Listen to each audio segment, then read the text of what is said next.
vamos a analizar, comentar, debatir, pero a partir de esa ultimísima hora, un Pujol en prisión. Estamos hablando del primogénito, el hereu. Jordi Pujol Ferrusola ha ingresado esta noche en prisión incondicional sin fianza en Soto del Real, en Madrid. No sé si hay sitio ya para alguien más.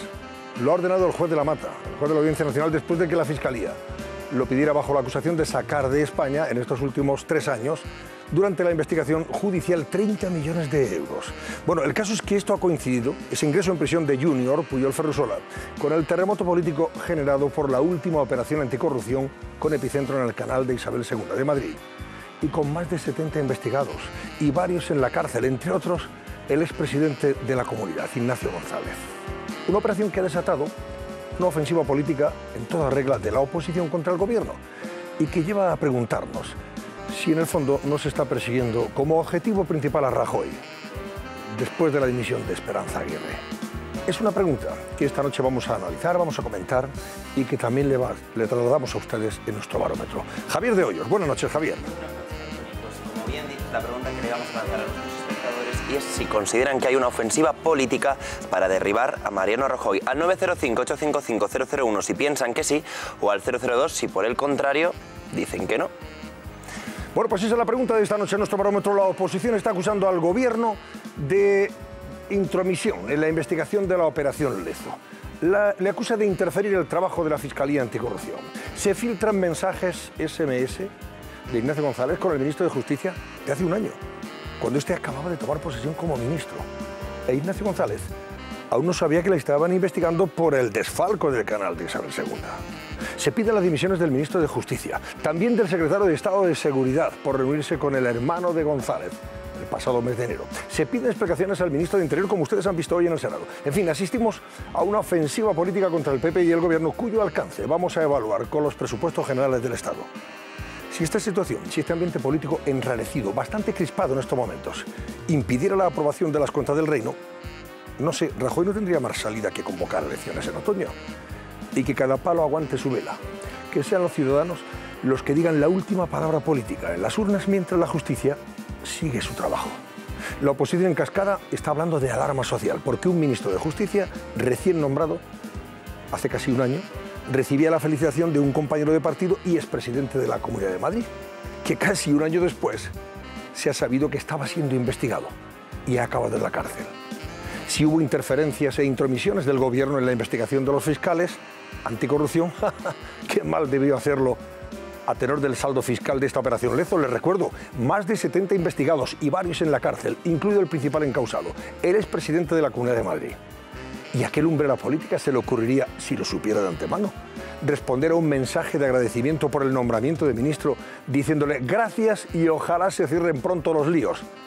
Si hubiera adivinado este lumbrera que casi un año después acabaría en prisión por corrupto a quien le dirigía el mensaje. Hombre, por favor, fíjense ustedes, ni el autoproclamado juez del pueblo lo sabía, porque claro, él no había abierto todavía la investigación. En fin, señores, esto huele a elecciones anticipadas, a no ser que los ruidosos entiendan que una cosa es ladrar y otra morder, y que unos comicios adelantados pueden salirles caro. De todo esto vamos a hablar esta noche con Jaime González. Buenas noches, Jaime. Muy buenas. Con Ketty Garaz, muy buenas. Muy buenas noches. Carlos Dávila, buenas noches también a usted. Eva Yarandi, buenas noches. Paco Rosell, muy buenas noches, Antonio. Y Mari Pau Domínguez. Buenas noches, Mari Pau. Antonio. Son las 10 y 12 minutos de la noche y hay una última hora que ya les estamos comentando, y es ese ingreso en prisión, en la prisión de Soto del Real, del hijo primogénito de Jordi Pujol. Jordi Pujol Ferrusola ha ingresado en prisión esta noche por orden del juez de la Mata, que está investigando los dineros de los Pujol, y concretamente después de que la Fiscalía Anticorrupción pidiera su ingreso en prisión incondicional, comunicada, sin fianza, por supuesto, dado que ahora ha comprobado la Fiscalía, ha tardado en hacerlo, que ha podido sacar 30 milloncejos de euros en estos últimos 3 años, mientras estaba siendo investigados.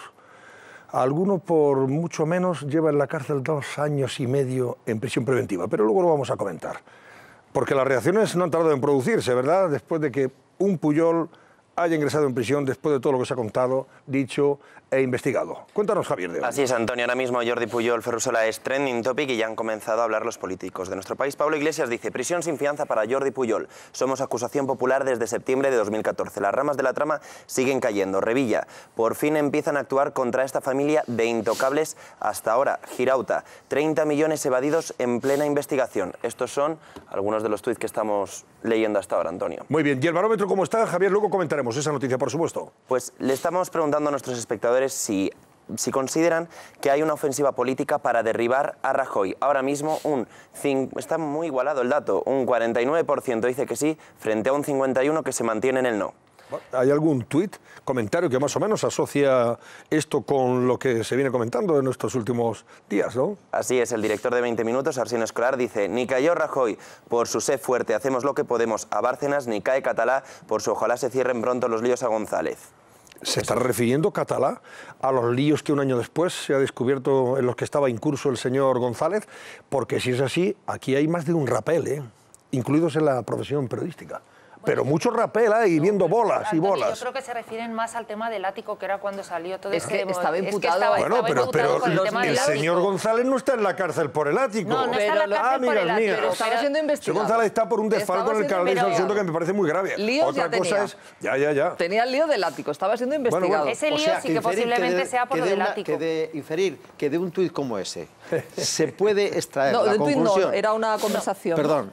De un mensaje, de un SMS como ese, se puede inferir, se puede deducir que lo que le estaba diciendo Catalá, que todavía era el recién nombrado ministro de Justicia con toda la de las leyes, porque antes lo había sido en funciones, estaba diciéndole a ver si se terminan tus líos. Me parece un ejercicio de funambulismo político realmente sin precedentes. Mira, vamos a ver si tenía líos, Carlos, los líos los tenía. Ella tenía líos judiciales. Vamos a ver, pero recuerdo cuando todos sabemos muy bien esto que hemos aprendido todos en la facultad, la importancia del contexto, por no hablar de la importancia de la verdad.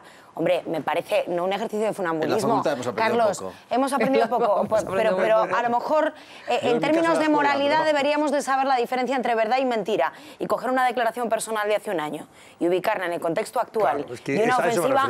A mí me parece una utilización torticera e irresponsable por parte de cualquiera. Si lo hace un político hay que reprocharlo. Si lo hace un periodista también. A mí me abochorna.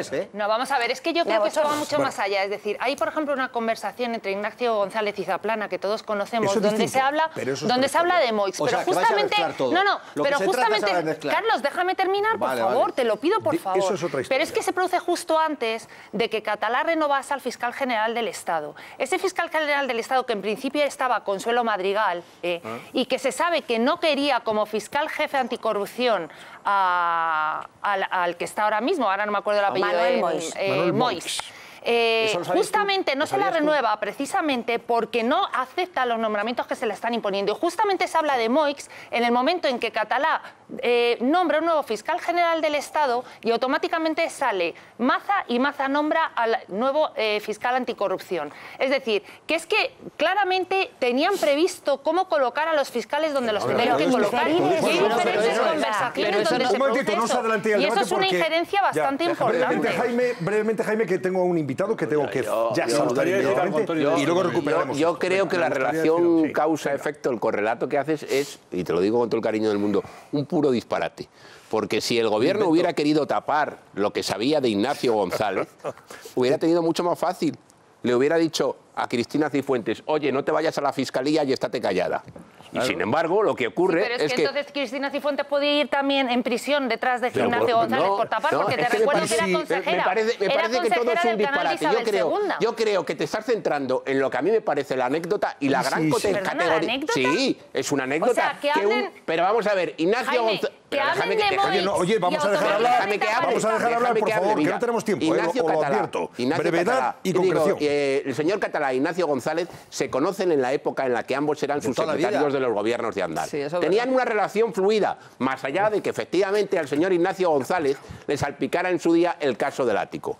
Vamos a ver, si efectivamente el señor Catalá está al tanto de lo que le ocurre a Ignacio González o de lo que le iba a ocurrir a Ignacio González, ¿tú crees que le contesta en un SMS y que se resuelvan los líos. Entonces, ¿Tú te crees que la policía es tonta? Sabiendo, ¿por qué pone a Moix sabiendo que no mezcles? Es que claramente pone a Moix porque a propósito. Pero con independencia de que hayan puesto a Moix, fíjate dónde está Moix y dónde está Ignacio González. Ignacio González está en la cárcel y Moix es el fiscal anticorrupción. Por una junta de fiscales que pudo saltar por encima de la opinión del fiscal general. Que están saliendo todas las informaciones. Es que es tremendo. Vamos a ver. Hay una injerencia absoluta. Vamos a ver. Carlos David. La situación es demasiado grave y demasiado importante en los casos de corrupción que están ocurriendo en este país para que construyamos relatos absolutamente fuera de la realidad. Esto parece Alicia en el País de las Maravillas. Primero el veredicto y luego hacemos el juicio. Es decir, absolutamente disparatado. Primero, vamos a ver. Es comprensible tanto la explicación como ha dado Catalá diciendo en el lío que tenían en el gobierno. Y es verdad que el señor Ignacio González tenía un lío desde que El Mundo sacó el tema del ático, que todo se escondió. Bueno, ese fue el primer lío que se creó. Ahora, de acuerdo, pero no construíamos un relato absolutamente disparatado. Al señor Moix, que lo ha elegido sus propios compañeros de la Fiscalía. Los propios compañeros, al contrario de lo que ocurrieron a sus antecesores. Ahora enjuiciémoslos por la tarea que está haciendo. Hoy, por cierto, ha cometido un disparate de libro. Me parece irresponsable que se ha presentado en 2 cadenas de radio y ha confesado un secreto, es decir, que se estaban haciendo cosas que corresponden al secreto del sumario. Yo por eso sí le criticaría al señor Moix. Por eso lo criticaría.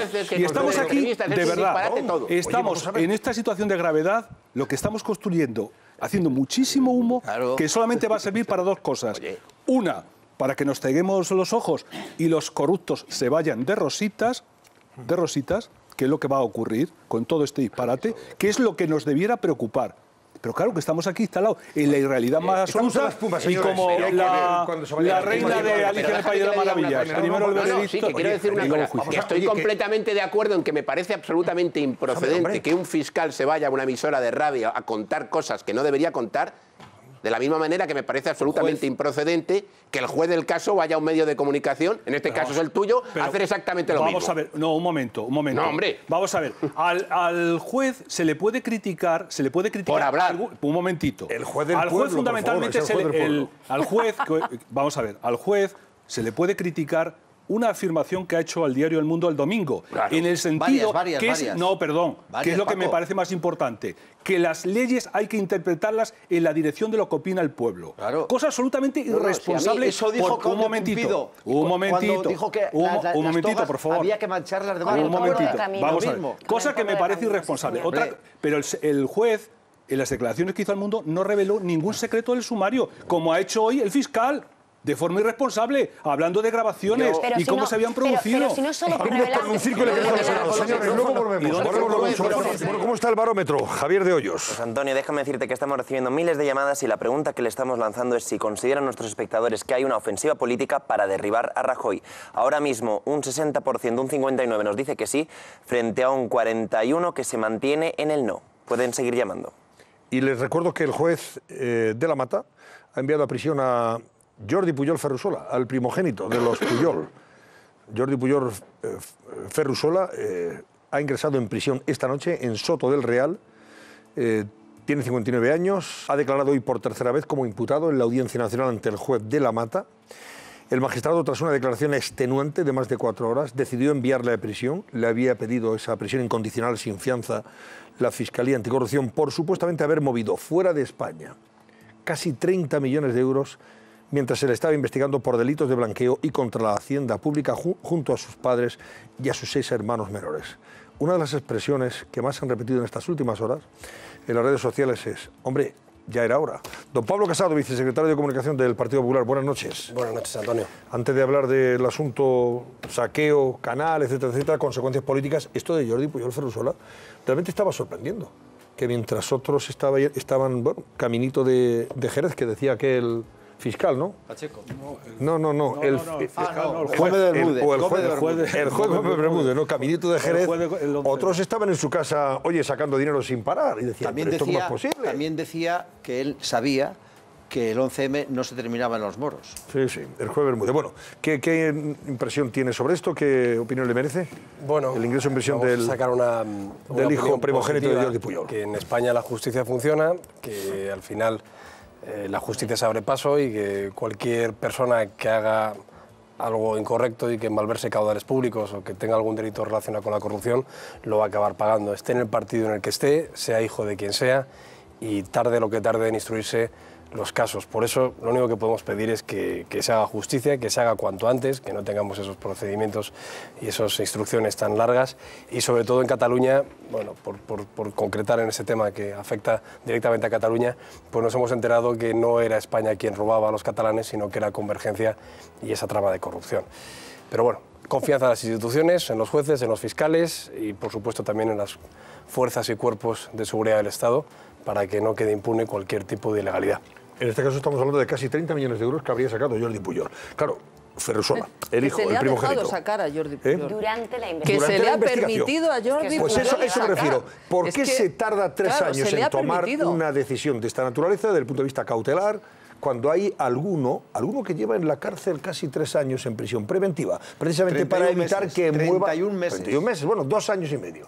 Para evitar precisamente que sacara dinero o que se aprovechara de esa libertad para mover dinero, etcétera, etcétera. ¿Y la destrucción de pruebas? Destruir pruebas. La destrucción de pruebas, a Paco Granado, por ejemplo. Hombre, esto era un escándalo. La vara de medir no era la misma. Pero es que ahora, perdona, ahora la razón fundamental por la que a Jordi Pujol, con todas las de la ley, se le manda a Soto del Real es para que no destruya pruebas. Pero después de 2 años, a mí me parece una broma. 3 años es que puede haber destruido incluso los tobeos del coyote que tenga en su casa de su infancia. Es que cuando el señor Casado dice que esto demuestra que la justicia funciona, hombre, funciona con extrañezas, francamente, porque que se le permita a una persona que está investigada, junto con toda su familia, que durante 3 años campe a sus anchas. Esta es la 3ª vez que va a la Audiencia Nacional. ¿Se ha tenido que esperar tanto? O sea, la Fiscalía no tenía claro hace 1 año o hace 2 años todo lo que estaba moviendo la familia Pujol y que además apuntaba al hereu, como tú decías, Antonio, al mayor de todo el clan, porque sí, es el que ha movido todo el patrimonio. Y ha habido cosas realmente espeluznantes, sí, como hace unos años el pasar con una furgoneta de Chile a Argentina cargada de bolsas con dinero, el otro hermano. Pero bueno, esto es un cachondeo, con perdón de la expresión. En este caso no era problema de la Fiscalía. Hay que decir que el juez desatendió las peticiones para que se adoptaran medidas cautelares. Hace 4 o 5 días. 2 veces. Exactamente, 2 veces. O sea, que la Fiscalía había pedido su ingreso en prisión y fue el juez de la Mata el establecimiento de medidas cautelares. Y entonces lo más sorprendente eran las argumentaciones que dio el juez de la Mata la última vez que se le pidió para no establecer esas medidas cautelares. Luego el otro día veíamos en la primera página del Mundo, cuando hemos visto que en todo ese proceso ha evadido 30 millones de euros. Sí. Que no estamos hablando de una minucia, porque claro, aquí es que todo parece lo mismo. Estamos hablando de corrupción, igualamos lo pequeño, lo grande, todo exactamente. Estamos hablando de 30 millones de euros, la evasión del hereu de una saga que no empezó a robar estando en el poder. Paco, ya en banca catalana, con la permisividad de los partidos, entonces el Partido Socialista, y luego a continuación también de mucha responsabilidad del Partido Popular, en el sentido que necesitaban el voto de Pujol y la minoría para gobernar, han tenido una patente de corso que casi los hacía intocables. Y esta es la indignación. Pero en este caso concreto no ha sido tanto la Fiscalía, sino el juez, que no se entendía por qué no tomaba estas decisiones. Sí, Paco, estando ahí el informe de la UCO diciendo, este señor ha sacado de España 30 millones de euros. No, pero vamos a ver. ¿Y de dónde saca tanto? Vamos a ver. La Fiscalía en su día pidió, es verdad, medidas cautelares, pero no pidió el ingreso en prisión. No estamos hablando cautelares. Medidas cautelares. Una medida cautelar es la retirada del pasaporte y todas esas cosas. Todas cosas. Peticiones que a las que no accedió el magistrado. Yo simplemente planteo una reflexión a bote pronto. Aquí cualquiera de nosotros comete un ilícito penal y, naturalmente, pues tiene que rendir cuentas ante la justicia. Alguien en el ejercicio de su profesión comete una negligencia y tendrá que responder bien con su patrimonio, afrontando una responsabilidad civil o alguna medida de esa naturaleza. Yo creo que ha llegado el momento en que cuando alguien dentro de lo que es el aparato de la justicia se confunda de manera muy gravosa para los intereses generales porque esos 30 millones ya no están, esos 30 millones ya no están, alguien debería poder pedirle responsabilidades también a quien toma la decisión de ponerle libremente, a dejarle libremente que campe a sus anchas sin que efectivamente se pongan medidas cortapisas que le impiden, pues digamos, que se mueva como Pedro por su casa. Porque ahora, ¿qué pasa? Yo tengo la sensación, y es una opinión personal, que estos señores que no son tontos han hecho un cálculo y dicen, casi me compensa más llevarme los 30 millones fuera y pasarme una temporada en prisión. ¿Tú te crees que esas reflexiones se la han hecho? Pues es posible, pero esas responsabilidades que apunta Jaime, esas responsabilidades las paga el Estado. ¿Sabes quiénes somos el Estado? Tú y yo. Nosotros. Yo quería decir una cosa, porque aquí, en estos momentos, hay una incapacidad absoluta para hacer la menor reflexión crítica sobre cómo actúan los jueces. Y este es un caso paradigmático de lo que estoy diciendo. Es decir, que este señor de la Mata, que al parecer es muy propio y va directamente a la yugular de mucha más gente, mucho menos importante, de que los Pujol, ha permitido durante muchos años no que destruya pruebas, porque durante 2 años se puede destruir colecciones enteras del coyote, como yo decía, sino que este señor haya sacado, que se sepa, 30 millones de euros. Y sin embargo, los jueces en estos momentos no recibirán la menor crítica, porque si reciben la menor crítica, probablemente lo que hagan es corporativismo por una parte y por otra parte decir, oiga usted, están ustedes atacando a la justicia. No hay momento, ahora mismo, no hay momento en el que se les pueda decir nada.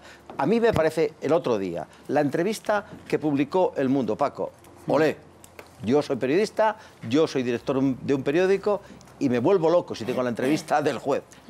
Pero a mí el juez que haga una entrevista en pleno proceso, que hable, que le pegue un palo, nada más y más o menos, al Barcelona, que es el equipo de vuestros amores, y diga que es el único equipo con antecedentes penales. Es verdaderamente increíble el día del derbi, por supuesto, y que diga que es el juez del pueblo. Hombre, y que a continuación diga, y los jueces no son independientes, yo sí. Claro. A mí me parece un señor que ha estado 8 años en política. Hombre, por alusiones muy breves. Por alusiones muy breves. Paco, déjame, antes de las alusiones, déjame que termine. Sí, pero yo te puedo decir cómo se marchó el juez Velasco de Valencia. Se marchó porque después de que estaba en la legislatura con el señor Camps, el conseller no estaba conforme. No estaba conforme con los gastos que él presentaba.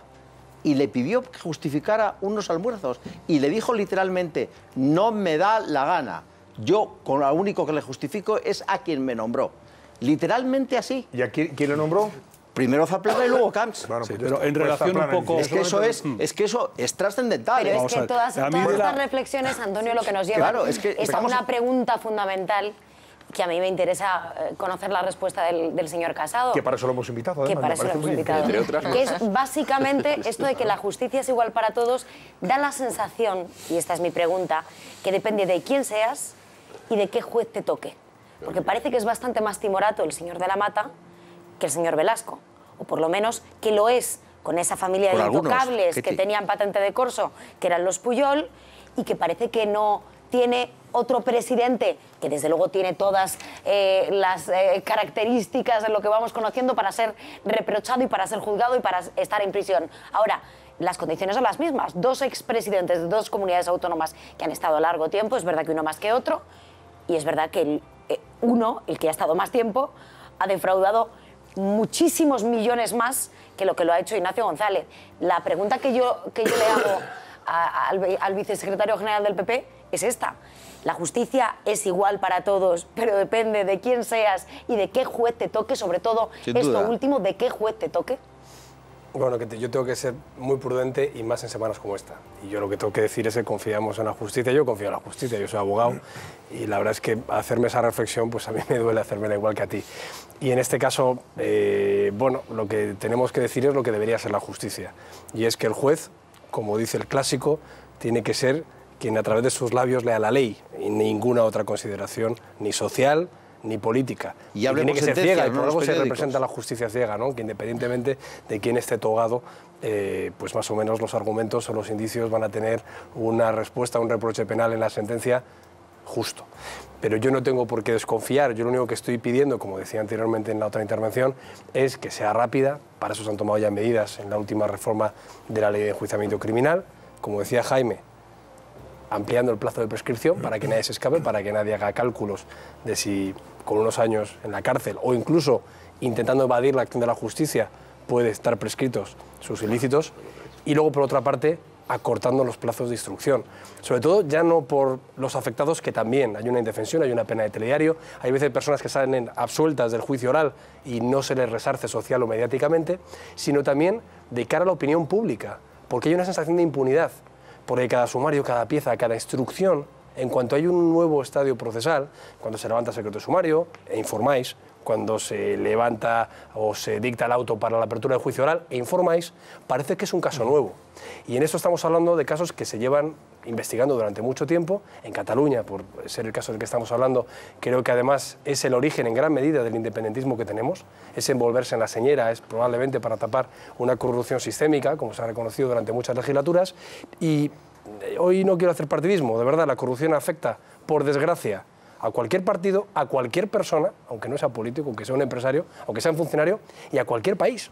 Entonces vamos de una vez por todas a dejar de lanzarla como argumento partidista, aunque todos lo hemos hecho, todos lo hacemos, y vamos a intentar todos juntos remar hacia la dirección de erradicar esta lacra social. ¿Pero hay una doble vara de medir? Oye, vamos a ver. Bueno, a ver, yo lo que... ¿Hay una doble vara de medir? Yo lo que puedo decir es que hay veces que nosotros sentimos que hay mucha severidad cuando un caso de corrupción afecta al Partido Popular. Es más, no solo a través de las medidas cautelares, que entenderéis que yo no puedo decir en esta semana lo que opino sobre ellas, pero también por el reproche social, ¿no? Es verdad que hay veces que cuando un partido tiene un problema, pues es una infracción administrativa, cuando el Partido Popular lo tiene es corrupción pura y dura, que tampoco se establecen los baremos cuantitativos, que en estas cosas son importantes, o incluso, lo que es peor, hay veces que los políticos del Partido Popular tienen que probar su inocencia, es decir, se invierte la carga de la prueba. En un Estado de Derecho hay que probar la culpabilidad y la presunción de inocencia a veces no es igual para todos. Y yo creo que en ese sentido, y no hablo ahora del caso de Ignacio González, cuyos indicios, pues, por desgracia, son bastante evidentes, o por lo menos eso decís en los medios de comunicación, por la información que da el juzgado, que eso sería otro debate también para plantear, toda la información que llega a los medios de comunicación y por qué. Pero sí en otros casos que hemos vivido recientemente, por ejemplo en Murcia, pues hemos visto cómo la doble vara de medir también está en la oposición. Y la oposición es más exigente, incluso los socios de la oposición de investidura, más exigentes con el Partido Popular que con otros partidos. Sí, Pablo, sobre el tema, perdón un momento, sí, sobre el tema, no Cataluña, tema Pujol Ferrusola para pasar a otros temas. Sí, bueno, del tema de Pujol Ferrusola. Concretamente instalamos ya el tema Pujol. Lo que quería decir son dos cosas. Una, que creo que el Consejo General del Poder Judicial en algún momento va a tener que actuar contra determinadas actuaciones de jueces que están permitiendo esta fuga de capitales, esto por un lado, pero que creo que por lo que tú has dicho el corporativismo no lo va a hacer posible. Pero por otro lado tenemos que de alguna manera habría que reformar las leyes, porque hoy ha salido, por ejemplo, una noticia en la que ya Ignacio González ha puesto todo a nombre de otras personas. Bueno, pues en este caso, cuando uno quiere recuperar el dinero que se ha desfalcado, la ley se encuentra, o los jueces se encuentran entre la imposibilidad de que ese dinero que se ha robado a todos los españoles vuelva otra vez a las arcas públicas. Entonces yo, como abogado que eres, te pregunto, ¿hay posibilidad de hacer algún tipo de reforma para hacer un seguimiento de ese dinero e incautar los bienes de estas personas que, vale, muy bien, van a ir a la cárcel, pero es que en 4 años están fuera y tienen un dineral en paraísos fiscales? ¿De qué manera eso se podría solucionar? Se aprobó el año pasado, además a través de la reforma de la ley de enjuiciamiento criminal, la figura de la oficina del decomiso. Una figura, por cierto, que existía en Francia, que nos parecía muy útil, para acabar con esas imágenes en los telediarios de las naves de la policía pues, con embarcaciones o coches llenos de polvo. De esta forma, lo que se hace es que todo lo que se ha sustraído se devuelve a la sociedad. Hasta el último céntimo de lo que se haya podido traicionar a las arcas públicas se devuelve a través de esta oficina, porque lo que hace es que los activos que se hayan detectado se pueden ejecutar inmediatamente y por supuesto que se tiene que devolver. Pero está aprobado. ¿de dónde sacan esos bienes? O sea, quiero decir, eso se le incauta a los que han cometido el delito. Bloqueadas, bienes inmuebles. Ya, pero es que son bienes que no están a su nombre. Normalmente ya lo ponen todo a nombre de otra persona. Para eso está la investigación. A ver, Paco Rosell, Pujol, y cerramos el capítulo Pujol. Yo al señor Casado le quiero hacer una pregunta, pero antes de las cosas que se han dicho en relación con la exclusiva de las declaraciones del juez, una de las cosas que... Estáis hablando del juez Velasco, el juez del pueblo, ¿no? Que no se ha reparado en esta tertulia, que es que él ha anunciado que se quiere marchar. Con lo cual puede producirse un empantanamiento de todo el caso. Pero yendo a esta... a referir a Antonio a un poco cuál es el papel de la oposición. Que se quiere marchar dentro de un mes. Ayer, exactamente. Ayer Begoña Villacís, la portavoz de Ciudadanos en el Ayuntamiento, dijo que esto no era el caso Esperanza Aguirre, etcétera, etcétera, que era el caso del PP. Pero hoy Albert Rivera ha hecho las declaraciones en el mismo sentido y reafirmando un poco cuál es la posición, que estamos ante la corrupción de un partido político con el que mantienen determinados acuerdos. Perdón, si me dejas preguntar... Ya, es que yo también me hubiera gustado preguntarle otras cosas, pero... Bueno, vamos a... Perdón, venga, que hay tiempo de eso. Venga, sigue, Paco. Si me dejas terminar. Venga.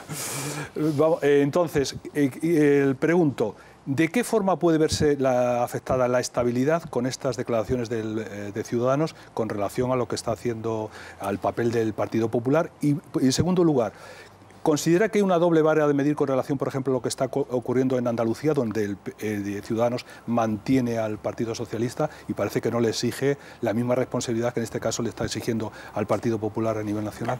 Sí, sinceramente sí que lo creo. Y además así lo hemos dicho. Yo creo que son declaraciones duras. Para empezar, con la corrupción el Partido Popular sufre una doble pena. Como contribuyentes, porque si se demuestra que estas personas han sustraído recursos públicos, pues somos afectados. Como partido, porque la inmensa mayoría de sus cargos y de sus militantes son honrados y vocacionalmente dedican sus mejores años de la vida a la vocación política y sin embargo se ve enturbiada en las siglas por su culpa, pero aquí puede haber una triple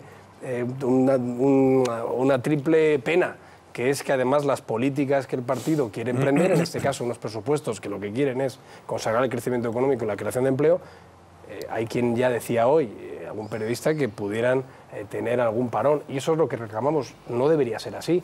Hay que diferenciar la actitud que haya podido tener una persona determinada en un momento determinado a lo que tienen que ser los compromisos que estos dos partidos tenemos en común, que es que haya una estabilidad política que al final genera un crecimiento económico y que España pueda seguir yendo hacia adelante, porque si no, al final, si los corruptos, además de engañarnos, además de supuestamente robar dinero, encima lo que hacen es perjudicar la estabilidad política de un país, es complicado. Y hoy veíamos precisamente cómo Podemos intenta pescar en río revuelto. Podemos, que es un partido precisamente que desde su propia fundación ha estado envuelto en financiación irregular. Y claro, al final, si el populismo es quien se beneficia de aquellos que traicionan a sus propios partidos, vamos mal. Oye, vamos a ver, un momentito, vamos a ver. Vamos a referirnos a la que has estado, Pablo, en la sede del Partido Popular en Génova. Sí, claro, hasta hace un momento. Ya menos una cama, ya hacemos todas las horas del mundo. ¿Qué ha pasado? Ha habido una cacerolada. Había mucha gente, esto estaba convocado por Podemos. Bueno, directamente por los perfiles oficiales, además del secretario de la organización y de la propia cuenta de Podemos. Con el pásalo famoso. El organizador ha sido Echenique. Que se sepa con toda claridad. El problema es que esto recuerda demasiado, ¿no? Es el pásalo, vamos a tomar, son una banda. Y sinceramente yo creo que hay que confiar, uno, en la separación de poderes, la justicia que haga su actuación. Dos, en la democracia representativa. El Partido Popular tiene el mandato para gobernar en España. Y tres, yo creo que habría que tener cierta responsabilidad y no seguir o intentar seguir incendiando la calle. Pablo, pero porque ahora mismo... No interrumpáis, por favor. De verdad, no, Eva, yo doy paso, pero si no, es que no tenemos que ordenar esto. Estamos hablando de esto. Sinceramente, yo creo que en cuanto a Podemos, ojalá hubiera salido a la calle hace 2 días, cuando fuimos a denunciar lo que habéis denunciado también aquí en 3DTV sobre lo que pasa en Venezuela. Ojalá hubieran tenido la deferencia de reconocer a algunos compañeros vuestros que han ganado una demanda en la que decían que habían recibido dinero de dictaduras y que, por tanto, también tenían una financiación irregular, que eso también es corrupción. Por aquí lo de la corrupción se denomina y se etiqueta dependiendo de qué partido lo haga. Y no lo digo para eludir el caso, que me imagino que luego me preguntaréis. Hay que diferenciarlo. En cuanto al Partido Popular, mi obligación y además mi convicción es defender la honorabilidad de unas siglas, que por cierto han hecho mucho más por España que, vamos, todo lo que pueda hacer Podemos en las próximas décadas. Porque cuando ha gobernado el Partido Popular se han creado oportunidades y cuando gobierna Podemos, por ejemplo, el Ayuntamiento de Madrid, la inversión sale despavorida, los turistas no quieren venir, las operaciones se paralizan y lo único que recomiendan es, pues eso, que las madres barran colegios o que los chicos limpien las universidades. Con lo cual, que no mezclen, que no intenten pescar en el río de la desafección ciudadana que ellos mismos producen E insisto, y vamos a intentar erradicar estas prácticas de cualquier partido, pero que no solo se ponga el foco en aquellas personas del Partido Popular que cuando militaron en este partido lo hicieron mal. Bueno, todo esto tiene como consecuencia, estamos viendo esta movilización en la calle, probablemente, efectivamente, de Podemos. Decís que... La cuenta oficial, ahora Podemos, lo ha convocado. Que no es que lo diga yo, es que Echenique ha dicho que lo iba a organizar él. Y luego está en el Parlamento la ofensiva de toda la oposición. Hay una ofensiva generalizada de la oposición, aprovechando el tema del supuesto saqueo del canal de Isabel II, el ingreso en prisión de Ignacio González, la dimisión ayer de Esperanza Aguirre. Yo decía antes que esto no sé, el clima político ahora mismo se ha enrarecido mucho, hay cierta crispación. Hoy se ha pedido la dimisión del ministro luego recordaremos, del ministro de Justicia, a propósito de intercambio de mensajes, que también le pediremos, efectivamente, y de Interior, le pediremos su opinión sobre eso. Pero, ¿cree que esto nos aboca a unas elecciones porque va a ser imposible sacar adelante los presupuestos? Bueno, ¿o aquí estamos hablando de mucho ruido y pocas nueces al final? No sé. ¿Qué opinión tiene lo primero, Antonio, si me permites, porque ya llevamos 3 preguntas un poco periféricas, lo que tenemos que decir es que nosotros estamos avergonzados e indignados por las informaciones que se están publicando, y queremos decirlo. Es compatible mantener la confianza en la presunción de inocencia, no ser justicieros, incluso quedarnos cortos en los primeros estadios de lo que es el conocimiento de partes de esa instrucción que está empezando, a decir que queremos que se asuman las responsabilidades y que si esto se comprueba y es cierto, somos los principales perjudicados y esperamos que se haga justicia. Es verdad que la oposición lo que está intentando es sacar un rédito, incluso con unas tablas y unos baremos que ellos nos han aplicado. Por ejemplo, se le echa en cara al ministro de Justicia o al ministro de Interior o al secretario de Estado de Interior de atender o contestar un mensaje de una persona, de un expresidente de una comunidad autónoma, que en ese momento no teníamos ninguna evidencia de que pudiera haber hecho esto. Hay quien dice, bueno, estaba imputado por un caso que se había reabierto en relación a una información. No estaba imputado, se estaba investigando desde hacía 3 años o 4 el tema del... Con Paco lo discutía, yo pensaba que no estaba imputado. Aunque lo estuviera, oye, en el Partido Socialista ha habido imputados, como el presidente Griñán y el presidente Chávez de Andalucía, y han seguido acudiendo a las ejecutivas. Tenemos una senadora del Partido Socialista Andaluz en el Senado y un diputado del Partido Socialista Andaluz en el Congreso, que cuando estaban imputados han seguido asistiendo a los plenos. Lo que quiero decir es que yo no sé el contenido de esas conversaciones. Además, ya han dicho los ministros que nada tenían que ver con este caso, porque los propios ministros desconocían este caso, entre otras cuestiones. Pero claro, que se exija la responsabilidad a una persona por atender a alguien que ha sido presidente de una comunidad autónoma, por atenderle o por contestar un mensaje, cuando ellos han tenido precisamente en sus cámaras legislativas a personas que estaban siendo procesadas, creo que es un rasero distinto, y en ese sentido sí que tenemos que decir que vamos a lo importante. Lo importante es que se tiene que actuar contra esto. El Partido Popular se ha anticipado incluso a lo que ha hecho el juez y hemos suspendido cautelarmente de militancia de forma inmediata a Ignacio González. Y hemos dicho, la propia Esperanza Aguirre, que también ha asumido responsabilidades, que nos sentimos traicionados y utilizados. En primer lugar, aquellas personas con las que estaban contactando. Porque si es verdad, como decían hoy los medios de comunicación, que ellos sabían que ya estaban siendo investigados e incluso escuchados en los teléfonos móviles, han puesto en riesgo la posición de sus excompañeros. Porque es verdad que esto, la diferencia con otros casos es que ha sucedido en años en los que ellos seguían yendo a tertulias, ellos seguían escribiendo en periódicos, incluso nos achacaban que estábamos siendo demasiado laxos en la defensa de sus casos publicados, se nos achacaba que éramos inquisidores a la hora de exigir responsabilidades de la Dirección Nacional a este tipo de casos que ya tenían indicios, y claro, en este caso somos doblemente engañados, porque se nos ha puesto en riesgo en una situación a la hora de transmitirnos información para en tertulias o en debate público defender algo que todavía no estaba judicializado, y yo por eso tengo que defender, como han hecho hoy ellos mismos en el Senado, que por supuesto nada tiene que ver con una supuesta estrategia para influir en la Fiscalía y en los jueces para que no actúen. Hombre, si algo estamos de acuerdo todos, y lo habéis dicho antes, es que en España se cumple, los jueces, los fiscales funcionan de forma absolutamente independiente y de forma absolutamente rotunda, por lo menos en los casos que afectan al Partido Popular. Le pregunto entonces, vamos a ver, Pablo, ¿ha influido, ha pedido, ha presionado Génova, o sea, la Dirección Nacional del PP, a Esperanza Aguirre para que ayer presentara su dimisión después de todo lo que se ha venido sabiendo? No, y así lo ha dicho ella y lo hemos dicho nosotros antes y después. Yo ayer di una rueda de prensa, me decían, exhaustiva declaración de 4 horas, la mía fue de casi 1 hora y media, una rueda de prensa en la que se me pudo preguntar de todo, el Partido Popular da la cara, no tenemos nada que esconder, y yo dije que nadie había levantado el teléfono para decirle nada a Esperanza Aguirre, que era una decisión personal. Por cierto, coincidí en el mismo momento con las declaraciones de Cristina Cifuentes como presidenta del Partido Popular de Madrid, que decía lo mismo. Y luego Esperanza Aguirre ha tomado una decisión que, por cierto, contra ella no pesa ninguna investigación ni ninguna acusación, pero ella cree que Ignacio González le engañó y que ella debería haberle vigilado más. Y yo creo que esa decisión la respetamos, pero nadie la ha inducido a tomarla. Y además hay que recordar que como portavoz del Ayuntamiento de Madrid, que había ganado las elecciones, no tenía nada que ver con la responsabilidad que ella asumió, que era haber elegido a Ignacio González como número 2 de la Comunidad de Madrid, o en su caso, como presidenta regional, como miembro de la Asamblea de Madrid. Insisto, con este ambiente político enrarecido, crispado en estos momentos, ¿usted ve posible que se saquen adelante los presupuestos? Perdón, me habías preguntado antes. Y le pregunto eso y ahora vamos a entrar ya en los detalles de Yo, de verdad, creo que no debe influir. Y además creo que son unas cuentas públicas que tienen una distribución del gasto público tan equiparable a... Pero va a estar por labor el Ciudadanos de apoyar esas cuentas. Vamos a ver, aquí lo importante para entendernos... ¿Van a separar el grano de la paja? En los temas de las cuentas públicas lo importante es el Real Decreto de Ingresos y el techo de gasto. Eso está aprobado el pasado trimestre. Los presupuestos es la distribución política de eso que ya se ha pactado. Entonces, claro, yo creo que la responsabilidad dice, bueno, vamos a distribuir, que no falte para pensiones, que no falte para sanidad, que no falte para educación, y eso es de lo que estamos hablando. No solo con Ciudadanos, que ya ellos anunciaron su apoyo, sino con Coalición Canaria, esperamos que también con Nueva Canaria y con el Partido Nacionalista Vasco. ¿Opiniones sobre este asunto? Venga, la opinión es que esto es más viejo que la tana. Esto es la clásica... Bueno, pero este es ahora mismo el meollo político. Esto es la clásica... Este es el meollo. Que sí, pero que digo que la estrategia es más vieja que la tana. Es la clásica propaganda negra, que consiste en descontextualizar la realidad. Se establece una pérfida relación causa-efecto y al final se convierte al ministro de Justicia a cuenta de un SMS en colaborador necesario de un presunto corrupto. Eso es más viejo que la polca. Ahora, yo les voy a decir a ustedes una cosa.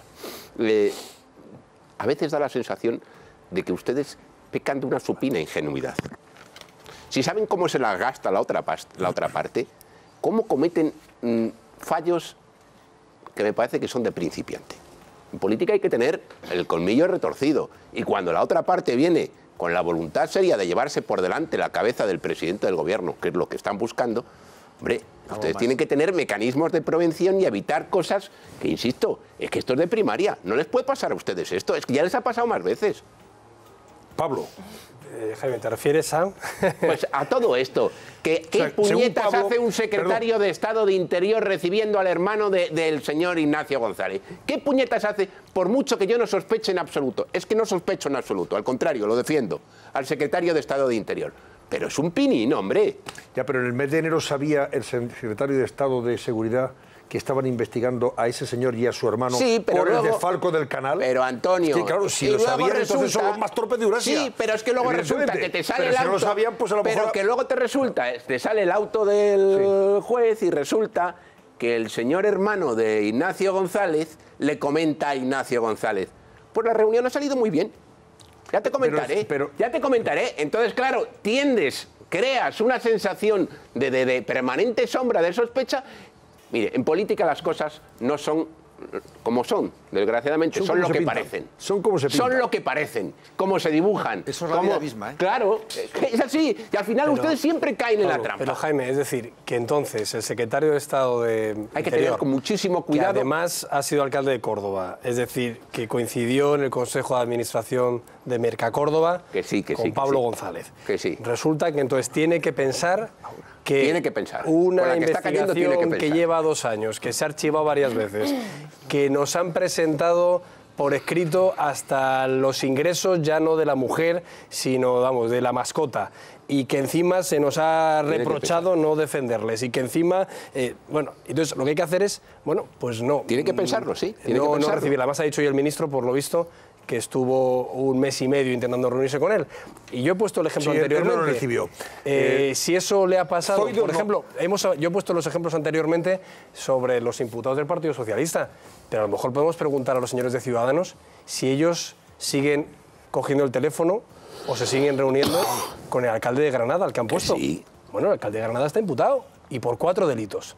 Entonces, ¿hasta dónde? Si yo lo entiendo, si probablemente todos aprendamos de esto, pero estaremos haciendo, bueno, pues una especie de control predelincuencial o preprocesal, por el cual, pues ya, como ayer me preguntaban en una tertulia, pero ¿cómo no valorabais los signos externos? Hombre, ya, si nos tenemos que poner, yo como portavoz, a mirar los relojes de mis compañeros o los coches, que por cierto, en este caso, también lo explicaban, que era el trabajo de la mujer o no sé qué, es decir, es muy complicado, ya sé yo que es muy complicado.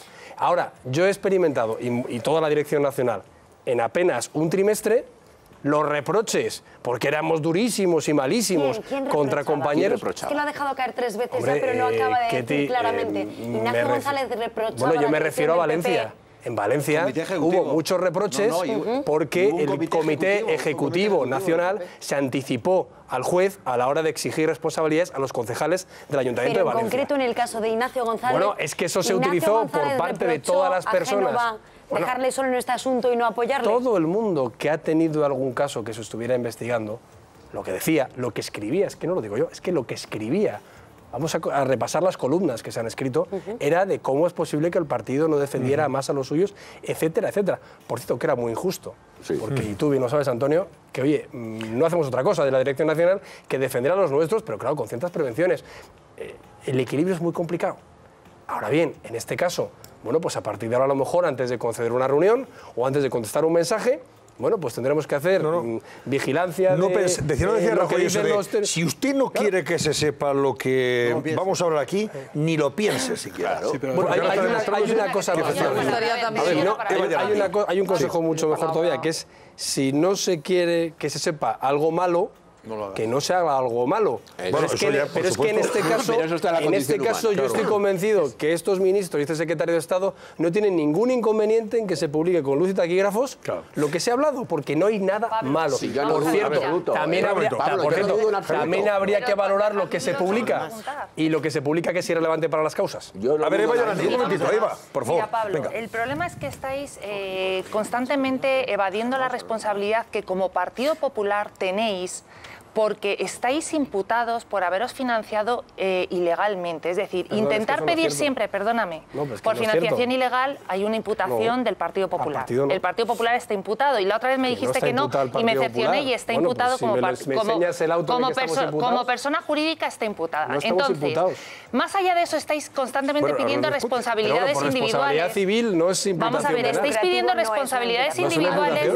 Pero por favor, termina. Claro, pero si es que no me dejáis terminar. Es que no me dejáis terminar. Es que estamos viendo que el Partido Popular se ha beneficiado supuestamente, precisamente de todos estos casos de corrupción que, aparte de enriquecer personalmente a quien los ha llevado a cabo, bueno, pues parece que hay bastantes pruebas que indican que ha habido una financiación ilegal. Yo creo que como partido, el señor Rajoy, presidente del partido, debería salir y dar la cara y dar explicaciones, por lo menos de lo que como responsable de un partido en esa situación de que se ha podido ver beneficiado pueda tener. Eso lo estáis eludiendo. Estáis poniendo parches en personas que, bueno, al final dejan de estar afiliadas, que caiga toda la fuerza de la ley sobre ellos, pero como partido no lo estáis asumiendo. Segundo, tenéis que entender que la retahíla de casos con las que nos levantamos cada día hace pensar que no son casos aislados y estamos hartos de oírlo. Es decir, que también ahí tiene que haber una responsabilidad de decir, bueno, pues aquí parece que hay mucho más que casos aislados. Parece ser que hay 2 comunidades muy afectadas y que todas parecen esas tramas que conducían a Génova. Tercero, nos encontramos con que Moix, ya en una conversación que hay entre Zaplana y González, se habla de que Moix va a ser el próximo juez fiscal anticorrupción. Y qué casualidad que ya se sabía cuando todavía no había sido nombrado el fiscal general del Estado. Luego dices, aquí hay injerencias, hay información que se intercambia y que además les convenía que fuera esa persona. Y cuarto, hay un periodista que está llevando todo el Partido Popular, hace el seguimiento del Partido Popular, Pablo, que hoy comentaba que desde el 2009, que salió en la revista Tiempo, ya los tejemanejes de González se dio un informe tanto interno a Génova y al PP Regional de Madrid diciendo de las cosas extrañas que estaba viendo con Ignacio González. ¿Cómo se permitió entonces que Esperanza Aguirre... Fue una denuncia de un compañero de partido... ¿Cómo se permitió? Había ya sospechas bastante claras que habían salido en prensa y sin embargo se permitió que fuera presidente de la Comunidad de Madrid. Vamos a decir la verdad, que es que no era un informe, era la denuncia concreta de un alcalde del Partido Popular de la Comunidad de Madrid, que escocido porque no iba a ir, no iba a repetir como alcalde, se presentó en Génova con un número de cuenta corriente. ¿Miento o no miento? Eso es lo que ocurrió. Yo lo que estoy diciendo y a partir de ahí, ¿qué hizo el Partido Popular? Se reunió con el señor Ignacio González. Y le creyó todo. Y le juró por su máximo honor que él no había hecho absolutamente nada. Sí, pero te recuerdo una cosa, que en el 2009, que ya sale el caso del campo de golf, de González y de los beneficios que había tenido su familia, de eso ya tenían conocimiento y el propio fiscal ahora anticorrupción se encargó de tapar el caso. Es decir, que hay muchas cosas que el Partido Popular ha permitido. Sí. El anterior era fiscal jefe de Madrid, era el fiscal jefe de Madrid, el que ahora es fiscal. ¿Pero cómo tapó el caso si no hubo ninguna denuncia? Pero vamos a ver, tampoco quiso investigar. Pero si no hubo ninguna denuncia, fiscal tenía que haber investigado. Que no se puede hacer. Mira, Eva, o sea, la prensa saca cosas. Es que alguna de las cosas con un informe. La prensa, gracias a los medios de comunicación, están saliendo a la luz muchísimos casos que los fiscales deberían de empezar a... Es que es alguna así. de las cosas que dices tienes razón. Por ejemplo, las sospechas sobre Ignacio González eran desde data de hace mucho tiempo. Sí, incluso yo tengo en mi casa un libro que he leído, releído esta mañana, que se llamaba La lideresa. Y en La lideresa, que habla de Esperanza Aguirre, viene toda la sospecha sobre Ignacio González. Pero hablamos de sospechas. En ningún momento tapó nada el señor Mos porque no hubo ningún tipo de denuncia. Porque no se encargó nadie de investigarlo. No. Los medios de comunicación sí. Eva, pero si es que los medios de investigación no somos fiscales. Pero ¿y por qué no se pudo empezar a investigar si ya había indicios de que había habido familiares de Ignacio beneficiados? Porque no hubo ningún tipo de denuncia. Pero es que yo quiero decir... invalidas todos los demás argumentos. Claro, es que estás diciendo una cosa que no es verdad. Que había una sospecha, sí. Claro, pero no había una denuncia. ¿Por qué no se investigó? Yo quiero decir lo que no puedes decir es que un fiscal como el señor Moix quería impedir invalidar una investigación. Es que no es verdad. Porque es una barbaridad. Y te pueden hasta querellar por eso. No, pues con lo cual, como amiga y compañera de tertulia, te recomiendo que moderes esas afirmaciones, porque te pueden pasar factura. Jamás había tenido que reunir la Junta de Fiscales para oponerse a una decisión del fiscal. Se reúne todos los días. Para ponerse por el vamos a ver, una decisión tomada por el fiscal es la primera vez que había pasado. Un momento, pongo orden aquí. Se da la información clara. Es que aquí parece que uno miente y no es verdad. Venga, a ver, Paco Rosell, cambiamos. Y por favor, no... Yo creo que estamos hablando de hechos de muchísima gravedad. No podemos poner el ventilador cerca de la bosta y expender esto. Eso es. Vamos a ver, esa reunión de los fiscales es frecuente porque hay muchos fiscales que se pueden acoger al artículo 27. Claro. Exactamente. Que, por ejemplo, cuando en el caso de Murcia protestó con las presiones, era evidente que ese señor tenía un arma estupenda, que es apelar al artículo 27 para garantizar su autonomía. Y no apeló el célebre fiscal de Murcia. Denunció no sé por qué presiones, etcétera. Estos fiscales se han acogido el 27, se han reunido, han llegado a un acuerdo y el fiscal dijo, yo no estoy de acuerdo en que se tenía que hacer esta investigación en este momento y se adelante con la investigación. Ojo, seamos precisos, porque es que si no... No, perdón, pero es un acto de normalidad. Tú has acusado a un fiscal cuando estaba en Madrid de impedir una investigación. Y luego no estaba de acuerdo con una parte, un aspecto de la investigación, no con la investigación. De hecho, ahí que se investigara más allá del 2001. Por favor, vamos a poner las cosas en sitio, que la hemos explicado ya, hombre. Vamos a ver, es que si no, en medio de la polvareda perdemos a don Rodrigo. Es decir, en medio de la polvareda perdemos el objeto fundamental, que es combatir la lacra de la corrupción. Y por eso hay que seguir los procedimientos, las actuaciones de los fiscales, si se ajustan a derecho o no a derecho, pero poner el ventilador en general. Y una cosa, con respecto a lo que dice Jaime, yo la ingenuidad no me la creo en ningún partido. Todos son vienen aprendidos de casa, podemos entender determinadas torpezas. Muchas veces las cosas también son como parece que son. Si el ministro Zoido no se quiso reunir con Pablo González con este tema, iría buscando no hablar de Mercasa, no hablando de Mercasa. Y lo digo desde la buena opinión que tengo a favor del exalcalde de Córdoba. Pero eso no lo puede prestar. Que sé por dónde no lo puede hacer. Te doy toda la razón. No lo puede hacer. Y a mí me parece una gran torpeza por parte del secretario de Estado. Y otra cosa, no olvidemos dónde llega el ministro Zoido, dónde llega el secretario de Estado, que no estamos hablando de cualquier ministerio, que es un ministerio que ha sido un coladero continuo, donde se le ha grabado al propio ministro. Es decir, que saben que no van van a una pista de patinaje. Por tanto, ingenuidad la precisa.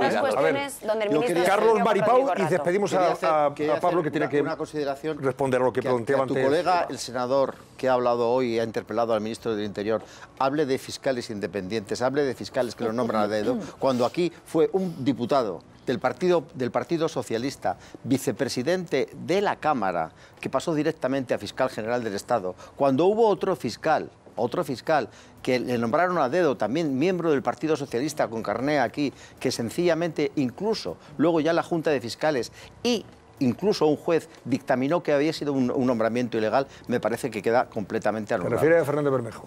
No. Me refiero a Eligio Hernández. Perdón, a Eligio Hernández. A Eligio Hernández. Sí. Yo quiero que por lo menos digáis esas cosas. Ahora bien, el señor Casado, yo creo que lo que ha sucedido esta tarde es un anticipo de lo que va a pasar. De lo que le va a pasar a ustedes. A la cacerolada. Lo que va a pasar una cacerolada. Miren ustedes, yo creo aquí... Lo creo con toda la ley. No van contra el ministro Zoido, no van contra el ministro Catalá, no van contra Rajoy. Yo empiezo a oír una palabra que a mí me parece de una gravedad terrible, porque se está pidiendo nada más y nada menos que la disolución del Partido Popular. Se está pidiendo la disolución del Partido Popular como causa de la corrupción de todo lo que está sucediendo. Y ante eso, ustedes todavía no han contestado. Yo cuando decía Jaime que no se defiende suficientemente, a mí lo que me parece es que al parecer no se dan cuenta de que ustedes son víctimas de una consideración general. Su corrupción la ataca a todo el mundo, incluidos nosotros.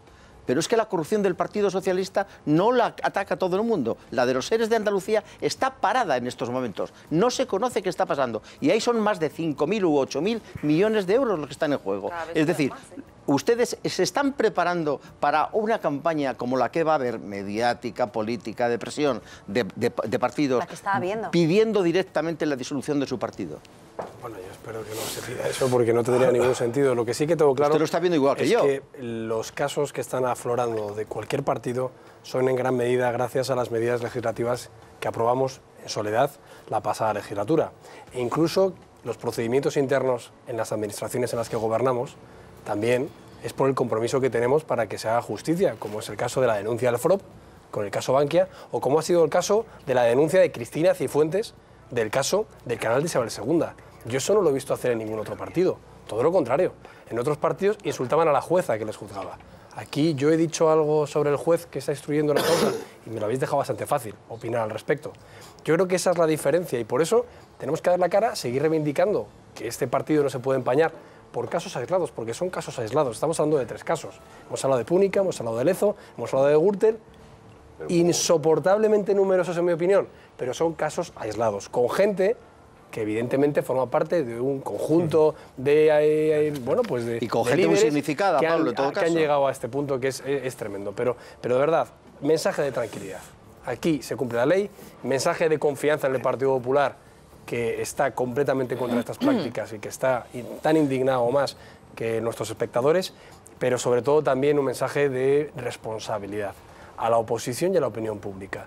Estos casos, que ya han hecho daño de por sí, lo que no pueden hacer es llevarse por delante la estabilidad política que hay en España. Y eso es lo que vamos a seguir explicando, eso sí, lo que vamos a seguir es estando muy vigilantes en que todo el que haya hecho algo mal lo pague. Somos los principales interesados y estamos convencidos de que así... Esto empieza a oler brevemente, Maripau, tenemos que despedir a Pablo Casado y hacer una pausa publicitaria. Por concluir, querría volver solo un momento al inicio de esta parte del debate, que es el mensaje del ministro Catalá al expresidente de la Comunidad de Madrid, Ignacio González. Ese mensaje se produjo el día 3 de noviembre.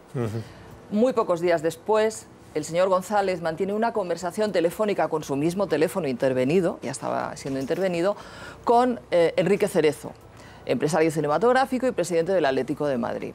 El señor Cerezo le dice al señor González, comillas, hablé el otro día con Rafa Catalá, ministro, hablé el otro día con Rafa, que lo estaban mirando, Nacho. Estaban hablando del tema del ático, de la investigación judicial sobre el ático del señor González. hablé con Rafa y lo estaban mirando.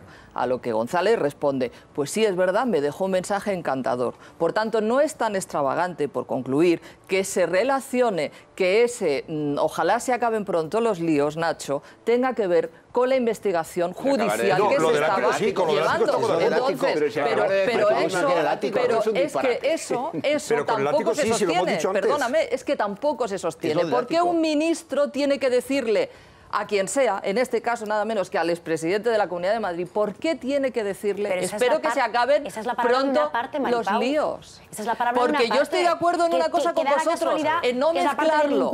Estoy de acuerdo en no mezclarlo con la operación Lezo. Es el ministro que dice lo contrario. Pero, estoy de acuerdo en no mezclarlo con la operación Lezo. Traerlo aquí a la actualidad no tiene ningún sentido. Pero que eso se produjo referido a una investigación judicial que tenía que ver con el señor González. Pero porque tú te estás creyendo una de las dos partes. Se sostiene. O sea, aunque solo fuera lo del ático, el señor Cerezo lo dijo muy claramente. Ya, pero es que estás hablando de una parte y no de la otra. Sí, pero hay un juez que haya dicho lo que dice el señor Cerezo va a misa, es real, y yo lo he contrastado judicialmente. Y por lo tanto, está en las conversaciones Catalá intervenidas. Y González hablaron de la Está en las conversaciones intervenidas. Oye, señores, pero la hablando sobre el ático. Es que la presencia de Enrique Cerezo no es casual en el tema del ático. No, claro que no es casual la presencia de Enrique Cerezo. Oye, vamos a ver. No, pero déjame decir una cosa, porque si y el señor Cerezo habla con el ministro Catalá sobre el ático de González.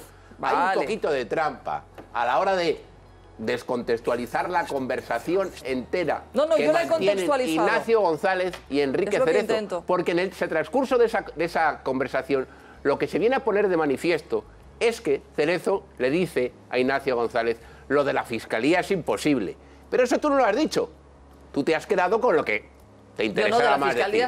Lo de la Fiscalía viene a decir, eso es imposible, está muy complicado. No, es que yo no estoy hablando de la Fiscalía, yo estoy hablando de a qué se estaban refiriendo. Señores, porque aquí parece que no lo hemos inventado. A ver, que tenemos que despedir a Pablo Casado, por favor. Está contextualizada la conversación. No podemos seguir construyendo relatos en base a las filtraciones de unas conversaciones incompletas. La transcripción de una conversación yo creo que no la pasamos nadie ni con un vecino en el ascensor. Eso punto una conversación privada es difícil. Y si encima está segmentada y damos por hecho de que se refiere a un tema que no lo sabemos... No, es que estaban hablando del ático, señor Casado. No lo sé, yo no lo sé y por lo que yo puedo decir, el ministro de Justicia actúa con absoluta independencia y, por supuesto, sin ninguna injerencia en la Fiscalía y en la Justicia. Para empezar, porque a los hechos me remito. O sea, yo creo que con los casos del Partido Popular se está siendo tremendamente firme, lo cual me parece muy bien, para eso está la ley, para que se cumpla. Pero para recapitular, que es lo que me pide Antonio, un mensaje, insisto, por tercera vez, de confianza y de tranquilidad. Se está haciendo justicia, pero probablemente dentro de 2 semanas, si nos vemos aquí, tendremos nuevos indicios y probablemente muchos de ellos ni siquiera puedan formar parte del cuerpo de la acusación. Y a lo mejor dentro de 2 años hay quien sale absuelto y quien sale condenado. Es decir, tenemos que tener la prudencia para confiar en la justicia, pedir que este proceso sea rápido, pero también apelar a la responsabilidad de la oposición y no dejarnos llevar por las caceroladas, que lo único que hacen es enturbiar la vida política de este país. Pablo Casado, gracias, buenas noches. Muchas gracias, Antonio. Hasta una próxima ocasión. Vamos a ver, les adelanto temas que vamos a abordar enseguida. Noticia de última hora. El dictador, el presidente bolivariano, el señor Maduro, ha decidido detener a Corina Machado. Le está imputando prácticamente los mismos delitos por los que tiene en la cárcel a Leopoldo López. Fíjense ustedes hasta dónde llega la avería que está causando en ese país este sujeto, que va a causar, eso sí, más pronto que tarde, una guerra civil, efectivamente. Maduro pide o ha ordenado encarcelar a Corina Machado.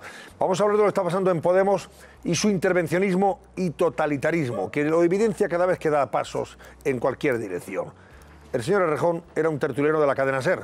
Lo invitaban en la cadena SER como podía haber invitado a cualquier otro dirigente de Podemos. Y allí ha estado oyendo 3 años a las tertulias de Hora 25. Ahora el señor Iglesias ha dicho, ¿por qué este tío va a tener voz en un medio importante? No, si él ya no pinta nada, si lo hemos quitado en medio.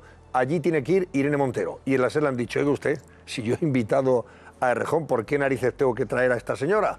Pues esta señora se ha presentado esta noche en la SER y le han cerrado la puerta. Le han dicho, váyase usted a freír espárragos. Ahora nos va a contar esto Javier de Hoyos, porque además tiene en Twitter, tiene esto una polémica interesante. Y hablaremos con Maruenda, hombre, Paco Maruenda, desimputado. Al final, pues el señor juez ha considerado que no había presionado a la señora Cifuentes para que retirara las denuncias sobre el canal de Isabel II. Y visto lo visto, le ha dicho, ya no tiene sentido que tengamos imputado al señor Maruenda y al presidente de La Razón, al señor Casal. Así que hablaremos con Paco Maruenda también. Pues y más cosas que tenemos por ahí. Volvemos enseguida, hasta ahora mismo. Bueno, son las 11:43 de la noche. Javier de Hoyos, dinos antes de nada cómo está el barómetro. Pues ¿siguen participando activamente nuestros espectadores? Seguimos recibiendo miles de llamadas, Antonio, y la pregunta que le estamos lanzando a nuestros espectadores es si consideran que hay una ofensiva política para derribar a Rajoy. Ahora mismo, un 58%, 59% piensa que sí, frente a un 41% que se mantiene en el no. Bueno, ¿qué ha pasado con Podemos? Irene Montero se presenta en la SER para intentar participar en la tertulia sustituyendo a Errejón, y en la SER le han dicho, oiga usted, que el invitado era Errejón. Errejón estaba aquí participando en esta tertulia desde hacía 3 años. ¿Por qué quieren ustedes imponernos a Irene Montero? Pues, ¿qué intervencionismo lo de estos tíos? ¿Qué totalitarios son? A ver, cuéntanos la historia. Vamos a poner en situación a nuestros espectadores. Esta mañana la cadena SER anunciaba que tras 3 años participando Errejón en Hora 25, el programa de Áñez Barceló, de lunes a viernes, él concretamente participaba los lunes, no iba a participar, como vamos a ver ahora. Este es el tuit de ahora de Irene Montero, pero vamos a ver lo que publicaba esta mañana la cadena SER. Publicaba una noticia en la que decía: Podemos impide a Íñigo Errejón participar en la tertulia de Hora 25. Ellos explicaban que lo invitaban a él concretamente y no como tertuliano. Pablo Iglesias en su Twitter decía: la SER falta la verdad y se equivoca vetando a Irene Montero. En Podemos no manda Cebrián, y además publicaban en Facebook un comunicado en el que decían lo siguiente: Prisa quiere tomarse la revancha porque Cebrián está en el tramabús. Las rotaciones y la feminización de las portavocías forma parte de nuestra política de comunicación. La cadena SER respondía a este comunicado de Pablo Iglesias, de Podemos, diciendo: el jefe del área de comunicación de Podemos explicó a los responsables de esta cadena que Errejón no seguiría porque tras Vista Alegre 2 ya no representa a la posición dominante dentro del partido.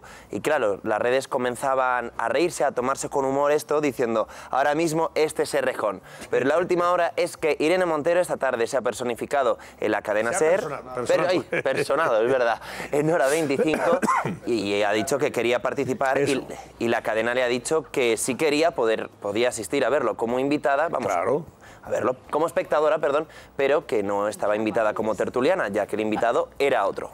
Bueno, pero eso dice mucho de la naturaleza absolutista, totalitaria, intervencionista. Eso es el reflejo de lo que podría ocurrir en el caso de que gobernara Podemos. Que te entran en una cadena privada de radio y televisión y te dicen: quítate tú que me pongo yo. Pero vamos con un par. Bueno, aquí hay dos cosas de todas maneras. Por una parte, hombre, tendrían que aclararse todos de Podemos, porque si la SER es errejonista, también es susanista, porque hay que recordar que el portavoz que está, o el dirigente socialista que está representado en esa tertulia, es Eduardo Madina, que es ahora miembro del equipo de la candidatura de Susana Díaz y que estaba ya en tiempos de Pedro Sánchez, con lo cual era exactamente la línea contraria a la de la dirección. Por decirlo todo y porque Podemos lo sepa, que aquí no va la línea mayoritaria y oficial de los partidos, va a quien invita al medio. Y por otra parte, invito aquí al señor Pablo Iglesias y alguien... Absolutamente, y está en la libertad de cada medio decidir lo que quiera. Ahora, también hay que decir, termino ya, también hay que decir que la cadena SER, concretamente, en el tema del Partido Socialista y del Partido de Podemos, escoge, lógicamente por cuestiones de audiencia, exactamente a la línea contraria a la que representa la dirección. Y eligió a Eduardo Madina y ha elegido a Íñigo Errejón precisamente para generar polémicas y para dar noticias. Ocurre con relación al Partido Socialista, con relación a Podemos y con relación al Partido Popular. Es el ejercicio de libertad. Cada medio invita a quien le da la gana. Lo que no entendemos, y eso que estamos en una fase de transición, de momento, lo que intentan imponer quién debe hablar en cada momento. Tú fíjate el argumento de Pablo Iglesias.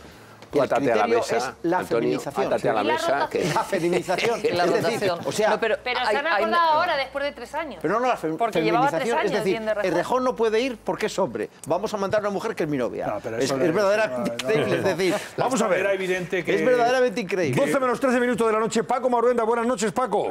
¿Qué tal? Muy buenas noches. Enhorabuena, amigo. Muchas gracias. Ha ido todo muy bien, muy bien, muy bien. El juez del caso Lezo desimputa a Casals y Maruenda por las coacciones a Cifuentes. Velasco recuerda que el presidente y el director de La Razón no habría, dice él, entre comillas, a ver, explícame esto que estoy leyendo un titular del País, no habrían conseguido que Cifuentes retirara la denuncia contra Edmundo Rodríguez Sobrino. Bueno, diciendo que lo intentaste pero lo conseguiste y por tanto ya no había presiones. ¿Cómo es esto? No, para nada. No entiendo muy bien ese titular. Si además el juez se expresa con meridiana claridad, lo explica perfecto. Vamos, la verdad es que yo me he llevado una gran alegría porque pone nuestro honor en su sitio, porque además Cristina Cifuentes dice clarísimamente, ¿no? Es decir, que en ningún caso se había dice, mira, dice, en efecto, en primer lugar, la presionada presidenta de la Comunidad Autónoma de Madrid, señora Cristina Cifuentes, en su declaración manifiesta que no solo no se sintió tal, sino, y que es lo que importa, que en ningún caso lo habría conseguido, y que no ha desviado su actuación de denuncia respecto a Edmundo Rodríguez Sobrino por la actuación de Mariano de Casals. Se lo dice muy claramente. Y lo mismo dijeron Marisa González y el consejero de Presidencia. Y dicen incluso que patentizan que los encuentros con Maruenda fueron aprovechando actos coincidentes y que el señor Garrido, responsable político último del canal Isabel II, no se llegó a reunir para hablar de este tema según manifiestan todos, ¿no? Es decir, que es clarísimo, ¿no? Es decir, que no entiendo yo muy bien. Lo rarísimo, Paco, es que os llamaran a declarar cuando no había una denuncia de por medio, porque más allá de las grabaciones, bueno, el juez tiene libertad para llamar a quien le dé la gana, pero vamos, si no hay una denuncia expresa de que habéis ejercido una coacción y una presión utilizando el periódico o cualquier otro medio del grupo A3 Media para presionar a la presidenta de la Comunidad de Madrid, a su directora de comunicación o al consejero de Presidencia, no había lugar esa declaración. Es que no se ha entendido muy bien por qué la imputación. No, pues vamos, hay esas grabaciones, lo que pasa incluso el juez, entrecomillado, dice que se trataban de mentiras piadosas y paliativas, ¿no? ¿Mentiras piadosas vuestras para contentar al investigado? Efectivamente, ¿no? Es decir, y que clarísimamente no se hizo nada, pero es que además el propio juez, ya te digo, por eso estamos muy contentos, es clarificador, es decir, que ha dejado todo muy despejado, es decir, no hay ninguna crítica hacia nuestra persona, ni ninguna duda, y bueno, es lo que yo le dije al juez. ¿Alguien se cree que se puede influir en Cristina Cifuentes? Y es que es una auténtica barbaridad. Vamos, desde Cristina Cifuentes nadie es una mujer de muchísimo carácter, una política brillante, y tú me has oído en este programa montones de veces hablar bien de ella.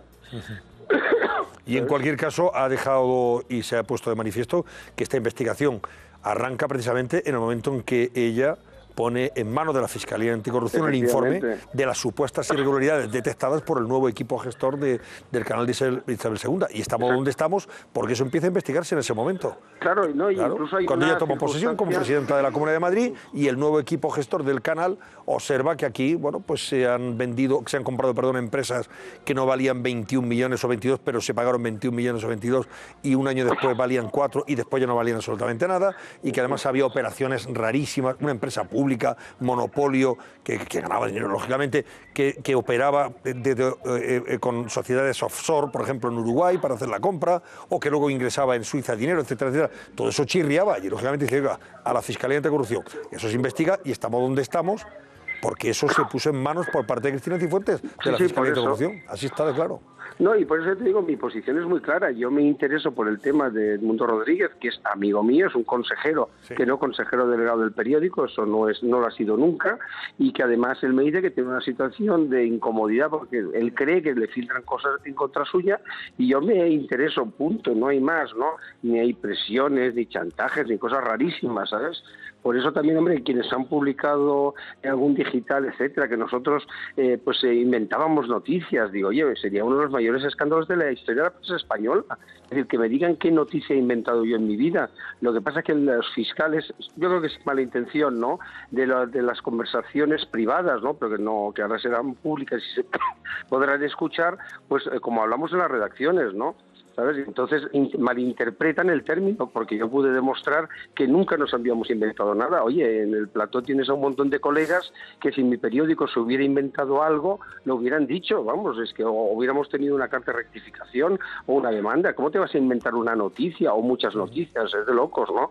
Mira, lo mejor fue lo que dijo en tu programa Olaya, ¿no?, que me gustó mucho. Vicente ¿no? González Olaya, sí, responsable de la información de Madrid en El País. Sí, que además yo le estaré agradecido eternamente y felicito al país de tener una persona tan decente como él, ¿no? Que dijo que él leía La Razón y nunca había visto una campaña contra Cristina Cifuentes, ¿no? Yo me quedo con eso, ¿no? Es decir, que un colega, ¿sabes? Que yo me siento muy orgulloso de tener un colega periodista como él, ¿sabes? Diga la verdad, que es lo que yo me quejo, ¿sabes? Es decir, cuando algún compañero en algún sitio ha dicho pues que nosotros habíamos mentido, no me han llamado. Digo, claro, te quedas bastante sorprendido que no te llamen, ¿no? Pero bueno, mira, ya cada cual su conciencia. Oye, hablando de llamadas, Paco, aunque sea algo personal, ¿has llamado a la presidenta de la Comunidad de Madrid y a su directora de comunicación y gabinete para disculparte? No, todavía, hasta que no pues debes hubiera esta resolución, ya me parecía...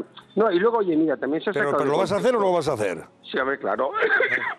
Pero vamos, yo creo que ella es mejor que nadie. Oye, yo soy la persona que más se disculpó en este país, yo creo que así en la historia. Ya llevo como 9 o 10 veces que me he disculpado públicamente, ¿sabes? Que es espectacular, para un lenguaje que, aparte que no sea habitual en mí, pero que en todo caso, sobre todo, hay que decir a la gente que es una conversación privada y que en las redacciones yo escucho cosas peores. Bueno, a ver, rápidamente, ¿qué tío Carlos? ¿Quieren contarte algo o comentarte rápido? Pero vamos ya mal de tiempo, brevemente. Venga. No, yo muy brevemente, Paco, decirte antes de nada que me alegro, por supuesto, de la desimputación. Y luego, por otra parte, quería preguntarte, porque lo que no me cuadra, lo que me sorprende es que dices que estás encantado. Y yo lo que no entiendo es por qué no estás enfadadísimo. Porque según lo que te ha ocurrido a ti y lo que le ha ocurrido a Mauricio Casals, cualquier periodista en España a día de hoy está en riesgo de que le imputen un delito por el que finalmente no va a ser juzgado o no va a ser procesado y que le pongan en la picota quedando pues claramente en cuestión su credibilidad y su intimidad, porque encima estamos también en riesgo de ser grabados y de que se publiquen esas conversaciones, a sabiendas de que nadie puede pasar, como se dice hoy en día, la prueba del WhatsApp. Sí, no, eso es diferente. Yo lo que he dicho que estoy contento porque se ha resuelto rápido, no por los días que he pasado, porque mira, esto de las conversaciones privadas es como si yo hablo con mi hermano, la persona que más quiero en el mundo, aparte de mi familia, mi mujer y mis hijas, es mi madre. Y le digo a mi hermano, mamá es una pesada que nos está escuchando, ¿no? Oye, si mi madre escucha o que me meto con ella, fíjate, no sé qué, es una conversación privada, no significa que tú no quieras a tu madre. O lo mismo en el caso de Marisa, porque yo diga esa palabra inapropiada, hay que cogerla en el contexto, que entonces tienes tu vida privada, con tus conversaciones puestas en cintas, ¿no? Y te encuentras absolutamente indefenso, te acusan de algo tan grave como de organización criminal. Oye, yo no sé el plató, la persona que peor yo le caiga, que me diga si me considera capaz de pertenecer a una organización criminal, vamos, es que es una cosa demencial, ¿no? Pues a eso me refiero, Paco, que es una mala noticia para la libertad de prensa, no una buena noticia. Venga, Carlos, rápido. Paco, yo... Dávila.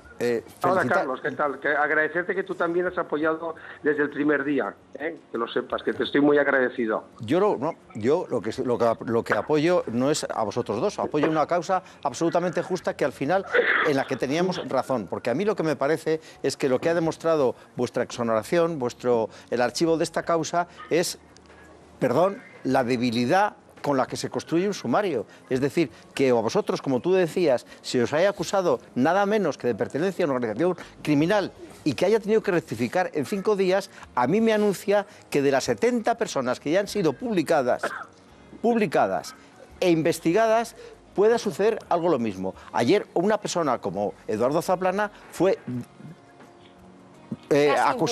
fue acusada de corrupción.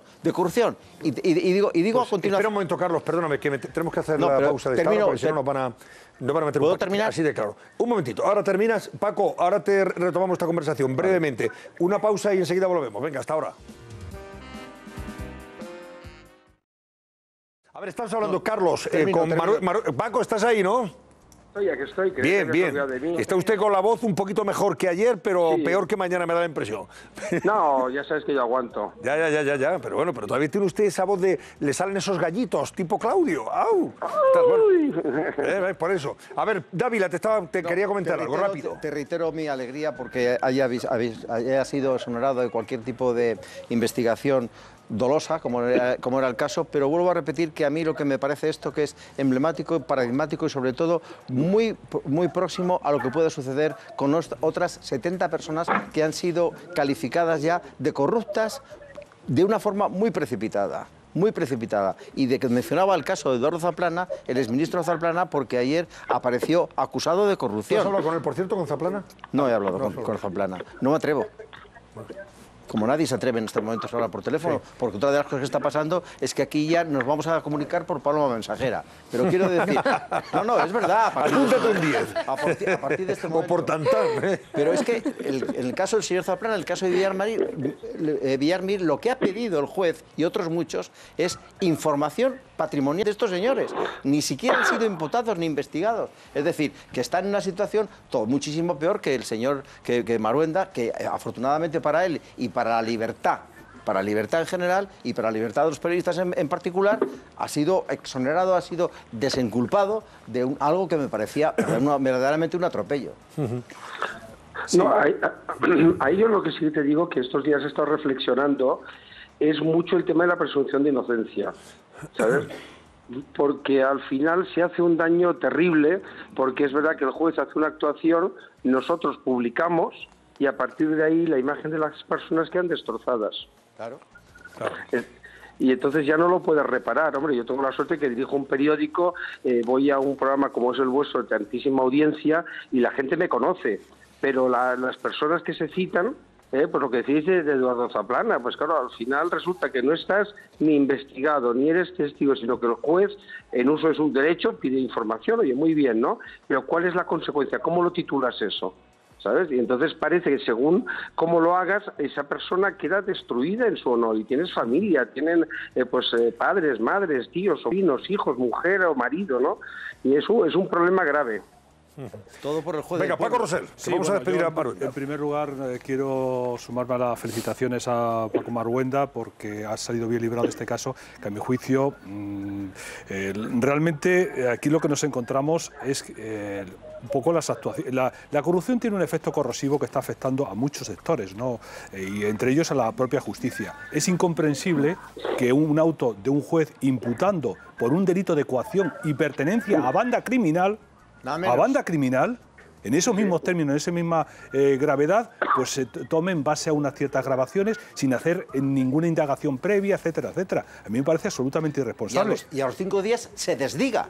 Sí, bueno, desdicho. Eso digamos que es la parte... Es terrible. Por el daño que han hecho estos señores, ¿quién le toma responsabilidad? Pero eso, si me apuras, es la parte positiva, porque su calvario ha durado 48 horas. Porque 48 horas. Claro, es que el daño que le han hecho... Pero a mí me preocupa...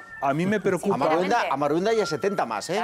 Claro, a mí me preocupa estos comportamientos, es decir, con la facilidad que se imputan estos graves delitos como coacción y pertenencia a banda criminal en función de una grabación, sin hacer ningún tipo de investigación previa sin llamarlo a declarar, etcétera, etcétera, para que aclare los pormenores de toda esta asunto. Es que antes de imputar tú puedes perfectamente llamar a las personas afectadas, hablar con ellas y sobre todo, ojo, a los supuestamente presionados y coaccionados. Además, sin necesidad de que conozcan unas grabaciones privadas en un contexto que no tienen por qué conocer esas personas. Sí, pero al final termina enemistando también a la gente. Basta que decretes que el secreto de un sumario... Pero si las personas afectadas te dicen que no han sufrido presión alguna, ¿por qué tienen que conocer esas grabaciones tan desagradables? Pero y luego un director del periódico, y este señor lo ha sido, yo también, un director es una cosa muy importante.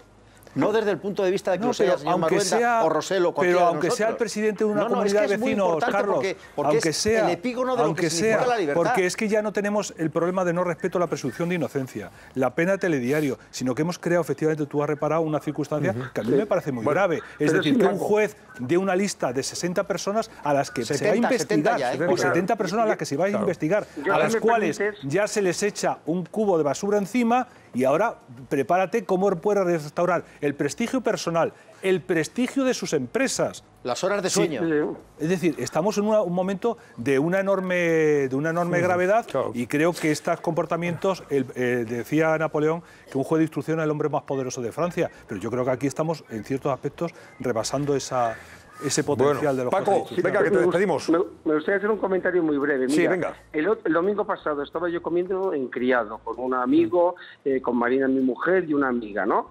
Bueno, la pareja de la otra persona, quiero decir. Y en una mesa dicen, mira, uno de la Gürtel, ¿no?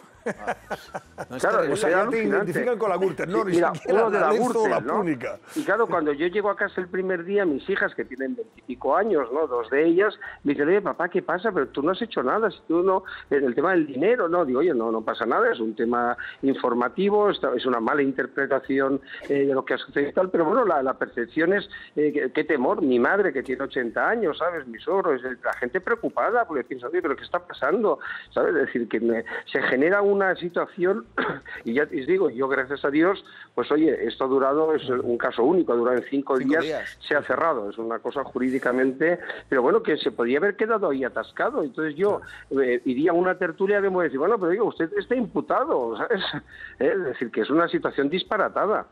Bueno, enhorabuena, querido Paco Marhuenda, y enhorabuena porque además te ha desimputado nada más y nada menos que el juez del pueblo, que eso tiene enjundia, ¿eh? Sí, ya lo sabes, el juez del pueblo. Eso tiene un plus.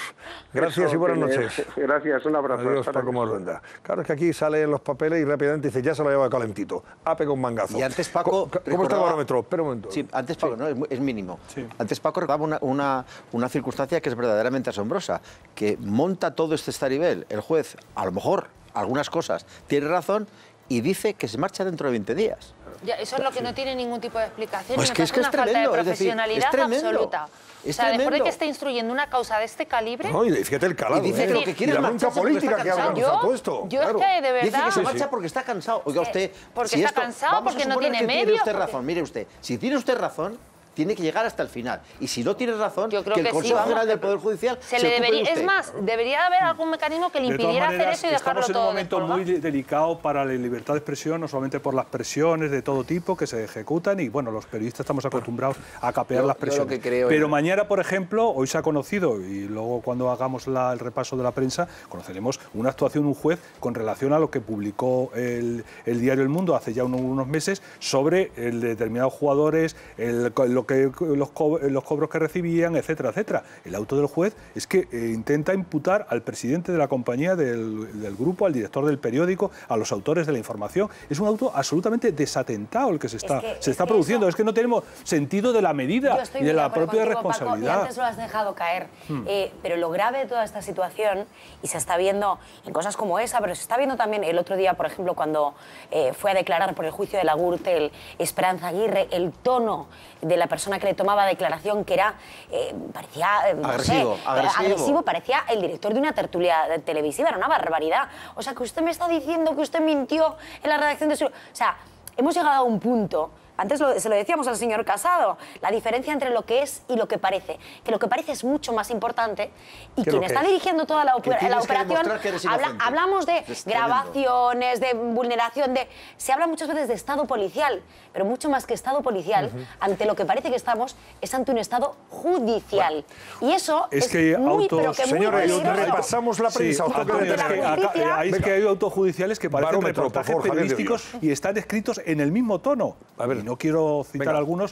Totalmente. Barómetro, dime cómo está el barómetro, Javier. La pregunta que le estamos lanzando a nuestros espectadores es si hay una ofensiva política para derribar a Rajoy. Ahora mismo un 61% nos dice que sí, frente a un 39% que no. Y permíteme que rectifiquemos un vídeo que hemos dado paso antes, un vídeo en Venezuela, en el que era la brutal paliza del ejército de Nicolás Maduro a manifestantes, del cual se han hecho eco muchos medios españoles a lo largo de esta semana, que hemos podido comprobar que no era en Venezuela, sino en Guatemala.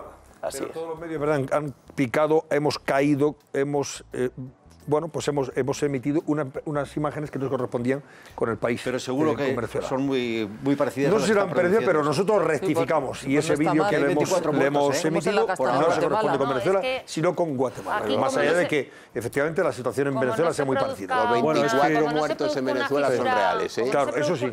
Es que ese es uno de los peligros. En el ejército, disculpa, que es ahora mismo el único apoyo que pueda tener Maduro, esto no se va...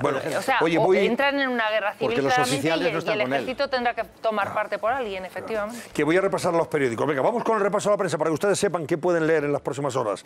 Abro con El País porque tiene que ver con el barómetro que hemos planteado y la situación política. porque todo esto evidentemente está teniendo o va a tener o puede tener unas consecuencias políticas. Dice el País que la corrupción pone en difícil situación al gobierno de Rajoy. El caso destapado con la detención de Ignacio González complica la agenda política del gobierno y añade incertidumbre al desarrollo de la legislatura, lo que antes le hemos planteado precisamente a Pablo Casado en nuestra entrevista, si realmente todo esto iba a acabar en ruido y ruido sin más, o al final algunos pudieran tener la tentación de que, además de ladrar, van a morder y van a morder hasta las últimas consecuencias. O sea, llevar esto al final, al que la legislatura acabe en los próximos meses, porque va a ser imposible aprobar los presupuestos generales del Estado. Yo creo que estamos ante el clásico titular, que es más un editorial. Sí. A lo mejor hasta incluso una expresión de un deseo que otra cosa. ¿Tú crees que sí, que del país lo que se pretende es que acabe aquí la legislatura? No, en absoluto. Yo no juicio cuál es la labor del encargado de titular. Pero me parece que es una obviedad, es un flatus vocis. La corrupción pone en difícil situación al gobierno de Rajoy, pues es una evidencia.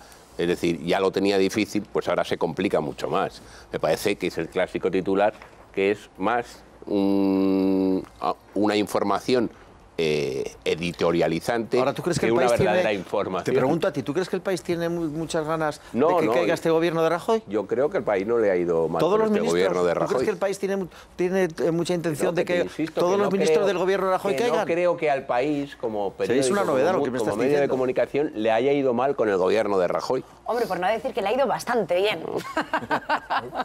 Bueno, pues os doy más titulares. También destaca El País, como todos.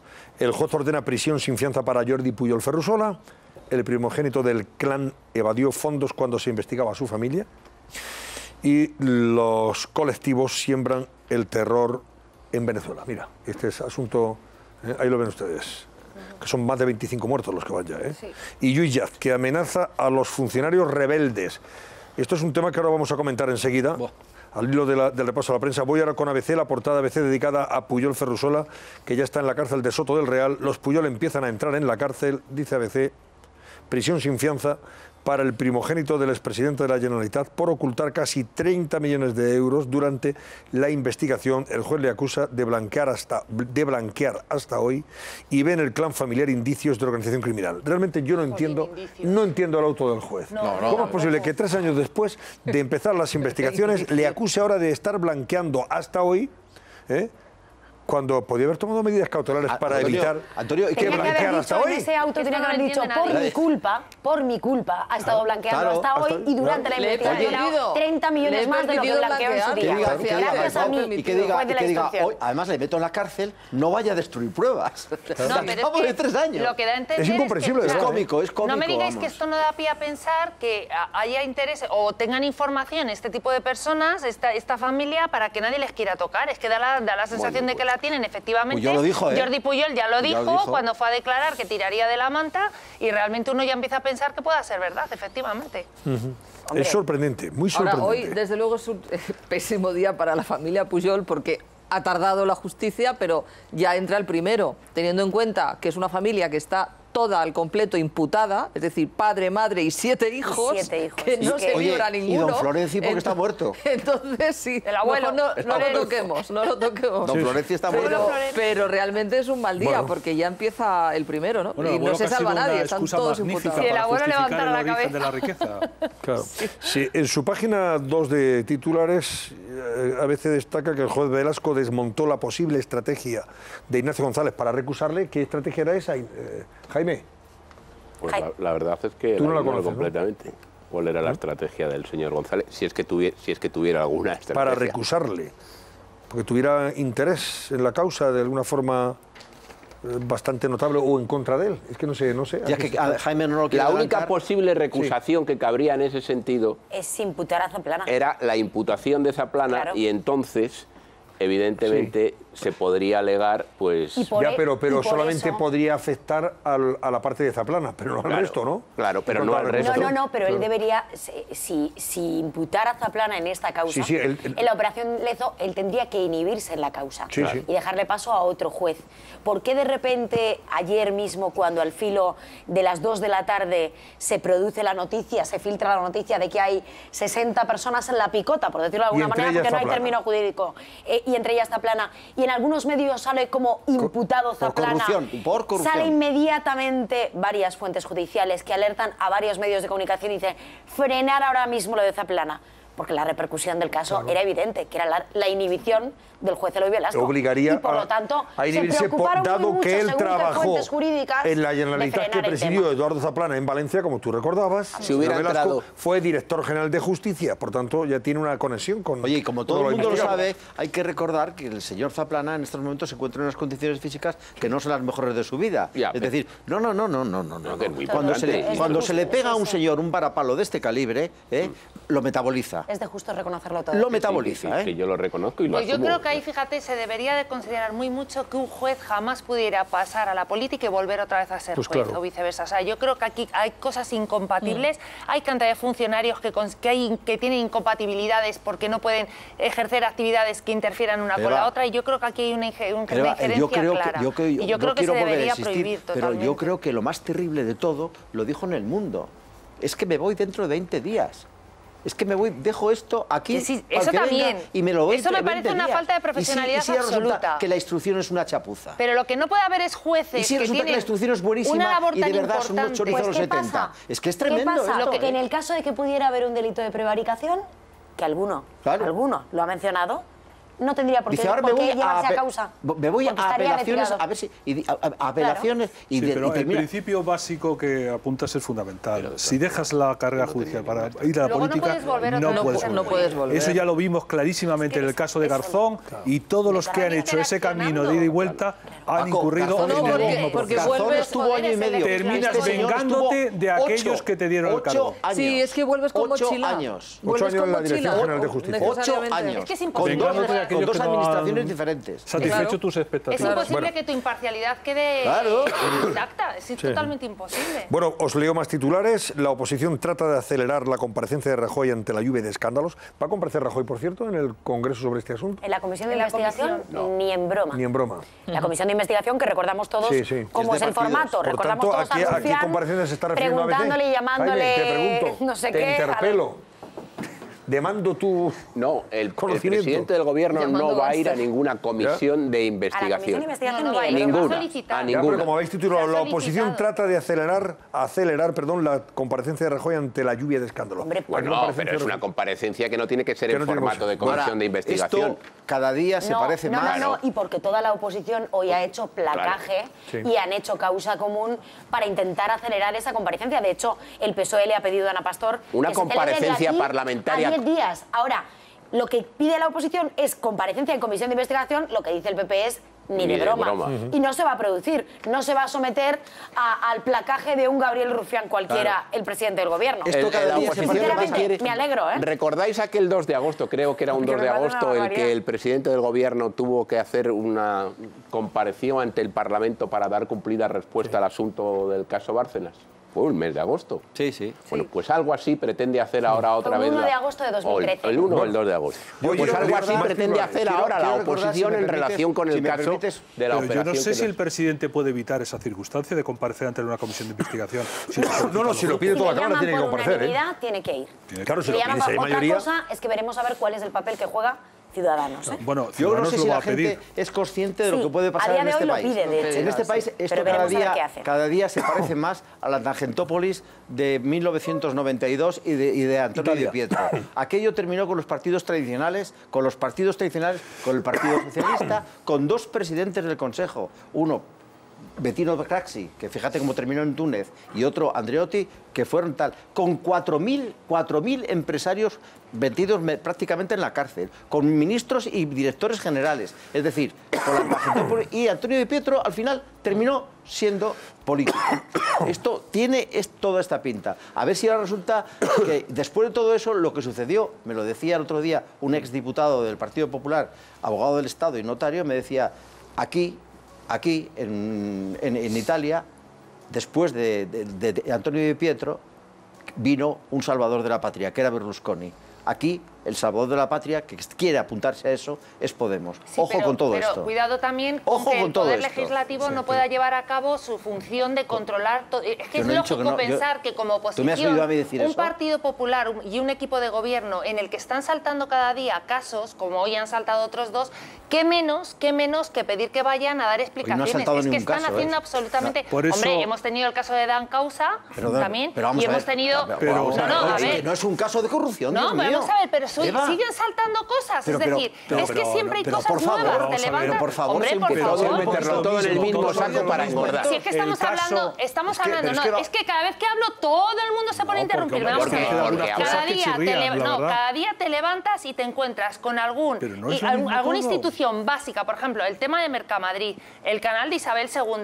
Es que se han cogido las instituciones públicas y se las ha desmantelado económicamente, se las ha llevado a la absoluta bancarrota, y todo para enriquecerse unas cuantas personas. Entonces, ¿qué menos que llevar al Partido Popular, que ahora mismo tiene 800 imputados, a que empiece a dar explicaciones? Me parece lo más legítimo de un parlamento. Hay una parte que tiene razón, pero por ejemplo lo que dices de Concepción Dan Causa, vamos a ver, es el mismo caso que se vio en Andalucía con el caso Mercasevilla.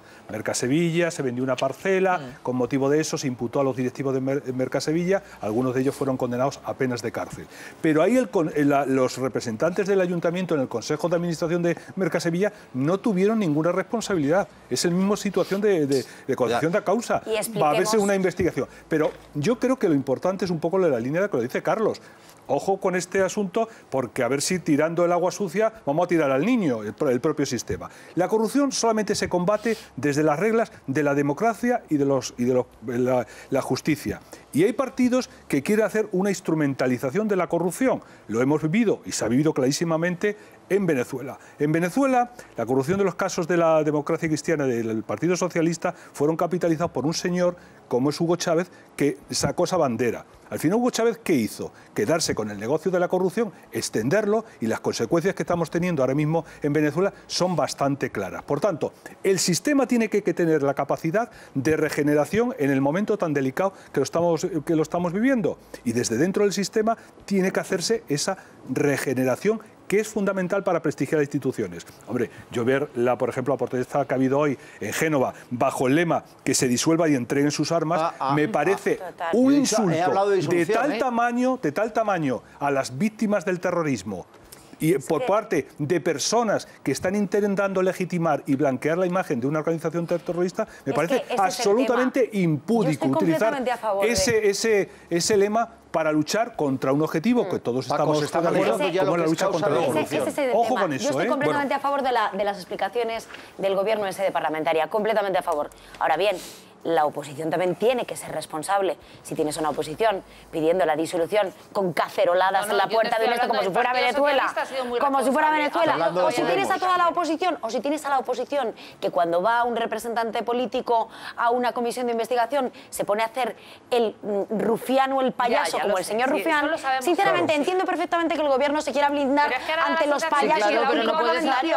Por supuesto que lo entiendo. Es más, creo que es bueno para la oposición que se blinde antes de circo. Un momentito, voy a terminar. Venga, terminamos el repaso de ABC. Dice ABC: detenidos 3 yihadistas, bueno, esta es una noticia que también recogen otros medios, detenidos 3 yihadistas por su relación con la masacre de Bruselas. Ha sido en Barcelona, buena noticia sin duda, que felicitamos a las fuerzas de seguridad del Estado.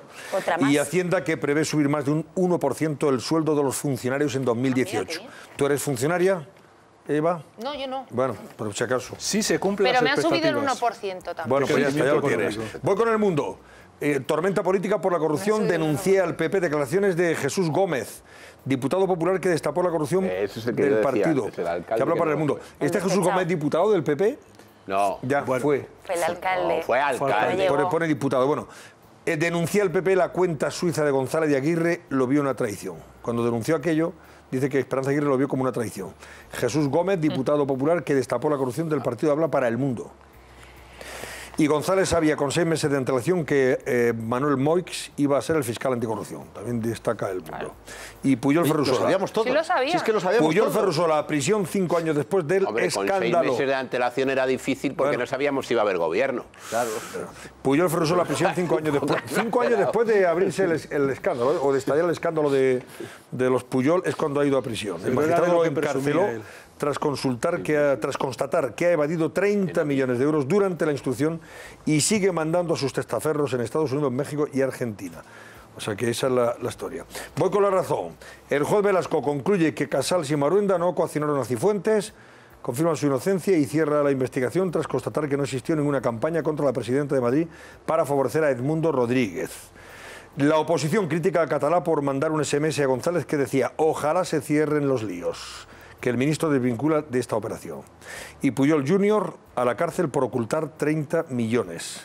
Por cierto, varios periódicos destacan cómo la Generalitat plantea sancionar a los funcionarios de la Generalitat catalana que no desobedezcan al Estado o que no quieran aplicar las leyes separatistas. Eso lo decía Lluís Llach, este cantante que en los tiempos de la transición, ahora quiere manejar en los digamos estertores del franquismo se seguía con deleite porque era antifranquista, lógicamente, pero no por sus canciones. Pero yo creo que este de voz han dado siempre más bien cortito con Sifón, ¿no? Oye, eso de voz han dado cortito. Otra cosa es que fuera un antifranquista destacado. Entonces, Antonio era un gran artista. Era un gran artista. Hombre, era de colegio mayor, por favor. Yo también lo he escuchado. Vamos a ver. Era un artista de colegio mayor. Pero si era claro. Encender el mecherico, ¿te acordáis, no? Claro. Sabéis que era la estaca, no conocéis toda la discografía, por lo tanto hay que callarse. Si la conocéis, entonces sí. A ver, mira lo que decía Lluís Llach sobre esto. Castigar a los funcionarios de la Generalitat que no apliquen las leyes separatistas. A los Mossos que no se la crean. Incluidos los Mossos de Escuadra. Es peor que no se la crean. El día que haya la ley de transitoriedad jurídica, el que no lo crea será sancionado. ¿Queda claro? Queda claro. Pero el día que esté esta ley, este ayuntamiento, funcionario o mozo podrá ser sancionado y cada uno valorará las posibilidades de la sanción. La gente se debe pensar muy seriamente qué actitud tiene delante de una legislación catalana que si llega a la independencia le pedirá responsabilidades. Ahí tienen ustedes al antifranquista. Espera un momento, memes y comentarios en Twitter sobre esto. Tengo miedo a ponerlos toda la vida, Lluís Llach. Vaya demócrata. Que se jaleó en el franquismo. Toma ya. Dejaba cantar. Antonio, tengo miedo a ponerlos viendo Maripau como era de fan de Lluís Llach. O sea, pues a mí yo ya he dejado de ser ya ningún referente de ningún tipo. Las imágenes que se han vertido en Twitter son diferentes. Vamos a ver, uno por ejemplo aparecía con el bate, le han recreado así, dicen Lluís Llach y su nueva estaca. Claro. Si no acatas la ley de desconexión. Otro en el que me han visto un parecido con Hitler. Al ver que Lluís Llach advierte que el gobierno se acelerará, bueno, la noticia que acabamos de dar. Y por último, tenemos una imagen de los niños pequeños catalanes, cómo están ahora mismo, que viene Lluís Llach. Imagínate. Es que este habla en nombre del gobierno de la Generalitat y eres un diputado. No, porque es presidente de la Comisión de Desconexión, etcétera, etcétera. Pero mira lo que son los tiempos. Mario Pau ahora recordaba a Lluís Llach que efectivamente cantábamos con él, porque entonces decía algo así. Yo nunca canté con él. Hemos de liberarnos de la estaca a la que estamos atados. Y era precisamente la estaca a la que estábamos atados, era el franquismo, era la dictadura. Ahora precisamente él quiere atar a esa estaca precisamente a los que quieren imponer la nueva esa dictadura blanda que dijo en su momento Tarradellas con relación a lo que iba a imponer Pujol. Lo que son los tiempos. Y sobre todo también a mí me causa una pena tremenda que diga con una absoluta naturalidad: van a tener que sufrir, pero es parte del proceso. Es decir, van a tener que sufrir para aplicar. Es tremendo, tremendo que se diga eso. No, pero tremendo. Es una cosa, solo déjame por alusiones un momentito solo, hombre, ¿qué tiempo? Solo un momentito. Nuestros sueños se han revelado pesadillas. Pero ¿sabes qué ocurre? ¿Sabes qué ocurre? Que yo solo me he manifestado seguidora de Lluís Llach como artista. No puedo comulgar con nada de Lluís Llach como político. Por tanto, me lo estás contando y no vas a tener ninguna réplica. Evidentemente, pero antes quería poner yo un ejemplo precisamente por eso, porque es que parece que la independencia en Cataluña, que no se va a producir o que esperemos que no se vaya a producir, significa una dictadura. Vamos hacia, o quieren ir hacia una dictadura, porque no son los primeros que dejan ver estas actitudes totalitarias. Ada Colau, sin ir más lejos, hace unos meses o hace unas semanas, proponía esto del registro de policías según su ideología, su condición sexual. Y la lista de periodistas negra. Y la lista de periodistas negra. ¿Qué están proponiendo exactamente en Cataluña? ¿Hacia dónde nos llevan?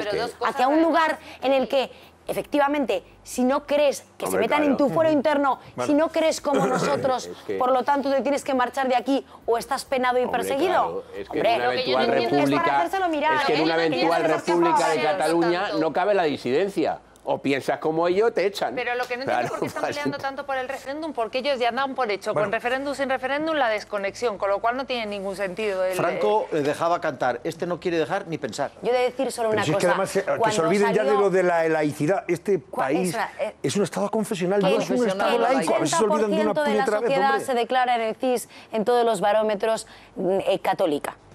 Algunos practicantes, otros no, pero el 80% se declara como confesión católica. Déjame decir solo una cosa que revela la estupidez de la oposición en este asunto y del Partido Socialista, que es que lideró esta bandera. Yo veía en Semana Santa, que estaba tranquilamente en casa de mis padres, visitándoles, como supongo que tantísimos de nosotros, en vacaciones, Jueves Santo, la noticia precisamente de la oposición, presenta por faltar a la laicidad del Estado, y acto seguido en la única noticia de política que salía en el 24 horas de televisión española. Todo lo demás eran procesiones. Fíjate, el primer acto...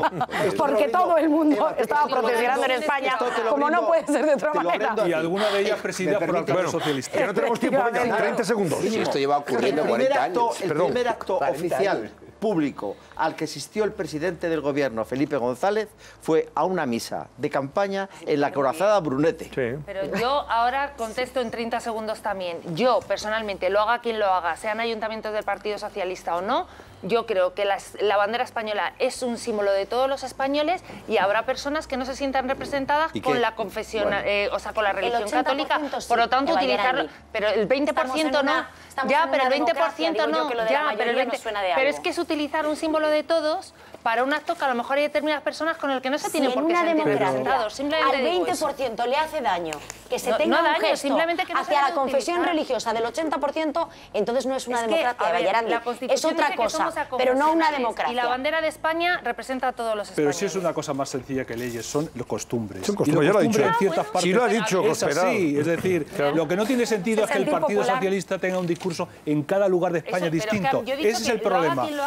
Sea sobre las procesiones de Semana Santa o sea sobre la España federal. Eso no puede ser. Bueno, mira, hasta que cayó en el guindo el Partido Socialista, que se ponían banderas a media asta el Viernes Santo, durante 40 años de democracia, pasaban muchos españoles delante de la bandera el día del Viernes Santo, a media asta, incluso muchísimos socialistas, y lo veían de forma natural.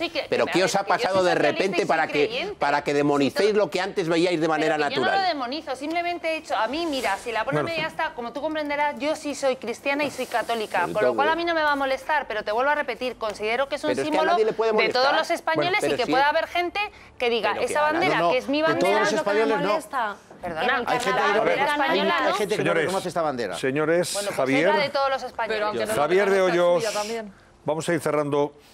Polémica en Twitter con Pablo Motos, el hombre del hormiguero. ¿Qué ha pasado? Pues nos ha devenido en machista, sexista. A ver, ¿qué ha pasado? A ver, que hay 3 mujeres en el plató. Te explico, Antonio. Ayer Pablo Motos entrevistaba, como vemos aquí, a Blanca Suárez, Magui Cibantos, Ana Fernández y Nadia de Santiago, y porque presentan la serie de Las chicas del cable. Pero de pronto en las redes sociales empezaron a hablar de machismo. Decían que sí, que ahí había habido machismo. ¿Por qué? Vamos a ver ahora mismo cuáles fueron los tipos de las preguntas que criticaron los usuarios en Twitter. Por ejemplo, aquí uno decía: ¿vosotros qué le preguntaríais a las 4 actrices principales de Las chicas del cable? Pablo Motos ha pasado directamente a decir que son tan guapas que Enrique Iglesias las querrá en sus videoclips, y acto y seguido ha hecho su pregunta: ¿vosotras sabéis perrear? Magui Cibantos, bailar reggaetón. Magui Cibantos, este comentario decía que ya no solamente perreaban a las chicas, sino también los chicos, por lo que no entendía la pregunta. Otro decía: tiene a 5 actrices presentando la primera serie española para Netflix y Pablo Motos decide babosear toda la entrevista. Más comentarios. Antonio, por ejemplo, el siguiente: Pablo Motos, claro candidato a ganar el premio Ondas a la entrevista más machista y babosa hecha a las chicas del cable. Jamás hecha a las chicas. Jamás hecha a las chicas del cable. Les dice que si saben bailar reggaetón porque es lo único que le interesa en vez de hacer una buena entrevista, porque claro, son mujeres. Y a Blanca Suárez le hacía un comentario que no les gustaba a los espectadores. Decía Pablo le pregunta a Blanca por su trabajo y en medio de la explicación de Blanca le corta para hablar de sus pendientes. Pues estas eran las dos polémicas que no les preguntaba por la serie. Cuidado, ¿eh? No, es que, bueno, pero esto lo hace alguien que no esté significado desde el punto de vista de la profesión en una visión más progresista y lo crucifica. No pasa nada. ¿Cómo? Lo crucifica. Antonio, si en mitad de este debate a estas tres señoras yo las llamo guapas... ¿Cómo? Cualquiera de vosotros estoy en estos momentos en la haces algún comentario de esa naturaleza... Yo creo... A Ketty, a Eva o Maripau tenemos lío. Yo creo que hemos llegado en este asunto... Yo creo que en este asunto hemos llegado al paroxismo del absurdo. Al paroxismo del absurdo. No veo que haya nada inconveniente en lo que hizo ayer este hombre. Yo tampoco. Bueno, pues nada. En cualquier caso, pues eso ha generado su cierta polémica en Twitter y por eso lo hemos comentado. Y por cierto, hombre, esto tiene gracia. En Corea del Norte, la represión y la falta de libertad llega al extremo de que solo puedes llevar un determinado corte de pelo, tanto si eres mujer como hombre. Eso es magnífico, Javier.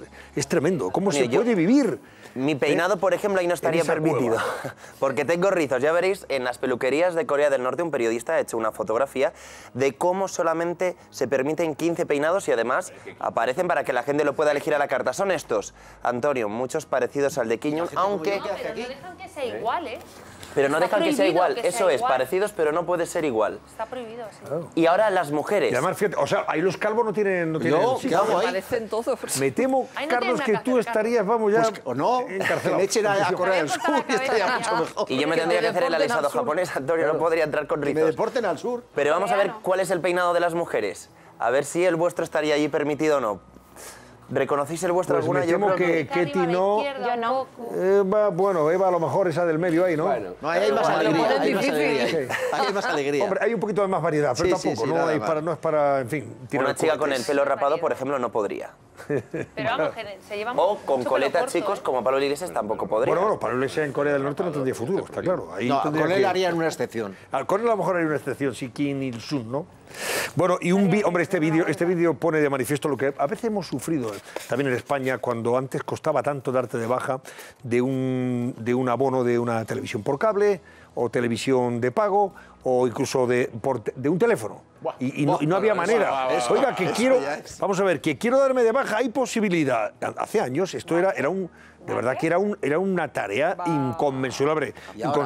Perdón. Era, vamos, las hazañas, ¿cómo se dice? Los trabajos de Hércules. Los trabajos de Hércules, una nimiedad al lado de todo esto. Mirad lo que pasó en Argentina con uno que estaba harto ya de intentar que le borraran de su canal de pago de televisión y no había manera. No recomendamos, Antonio, que nuestros espectadores hagan esto, pero un hombre que ya estaba cansado porque decía que llevaba 2 meses llamando a la compañía y seguía pasando la televisión de pago e incluso había perdido el trabajo porque en el vídeo que van a ver ustedes ahora pues tenía que presentarse a la empresa para decir que me lo quiten ya y tuvo que faltar a su trabajo y le despidieron, pues así es como él reaccionó. Vamos a ver lo que hizo.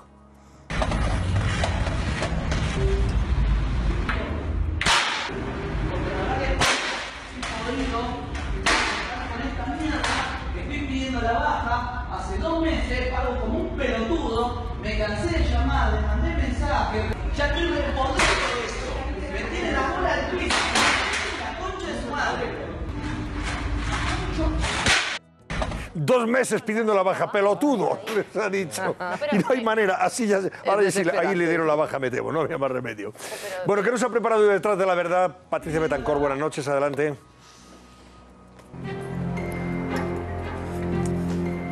Buenas noches, Antonio. El levantamiento del secreto de sumario de Diana Quer está dejando sorprendentes datos desconocidos hasta ahora. ¿Qué ropa llevaba realmente la joven el día de la desaparición? Y estén muy atentos porque parece que la policía ha hecho importantes avances con el código de bloqueo del móvil de Diana. 6 números que podrían dar un vuelco al caso y además hoy les vamos a dar datos de la exclusiva que dimos ayer en este programa sobre la posibilidad de que Juan Carlos Quer pudiera contratar los servicios de un detective. Y Marvin, cómplice del asesino confeso de Pioz, está siendo investigado por una posible violación a una menor, atención, de tan solo 13 años.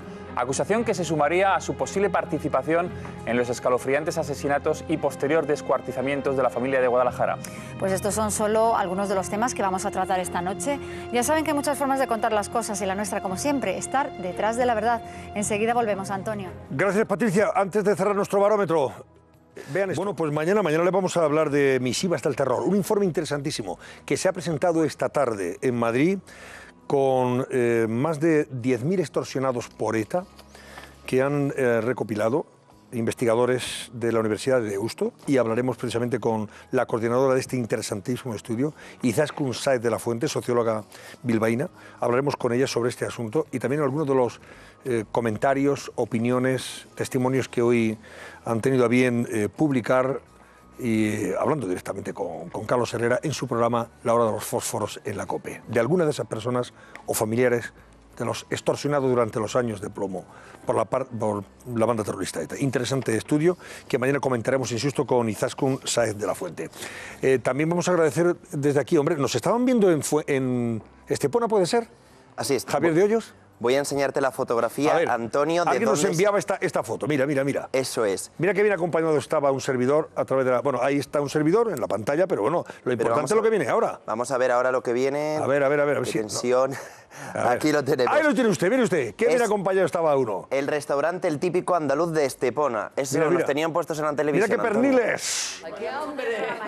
¡Qué maravilla, qué perniles! No te pierdes una. El típico andaluz de Estepona. Pues nada, gracias, amigos.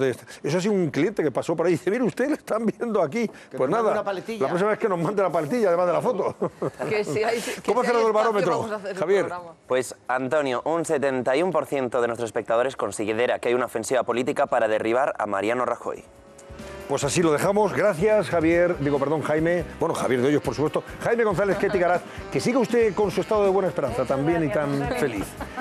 Bueno. Adiós, Carlos Dávila. Adiós, Eva Yarandi, Paco Rosell y Maribó Domínguez. Y a ustedes les dejo que mañana nos reencontramos aquí, a eso de las 10 menos 10 aproximadamente. Que pasen buena noche.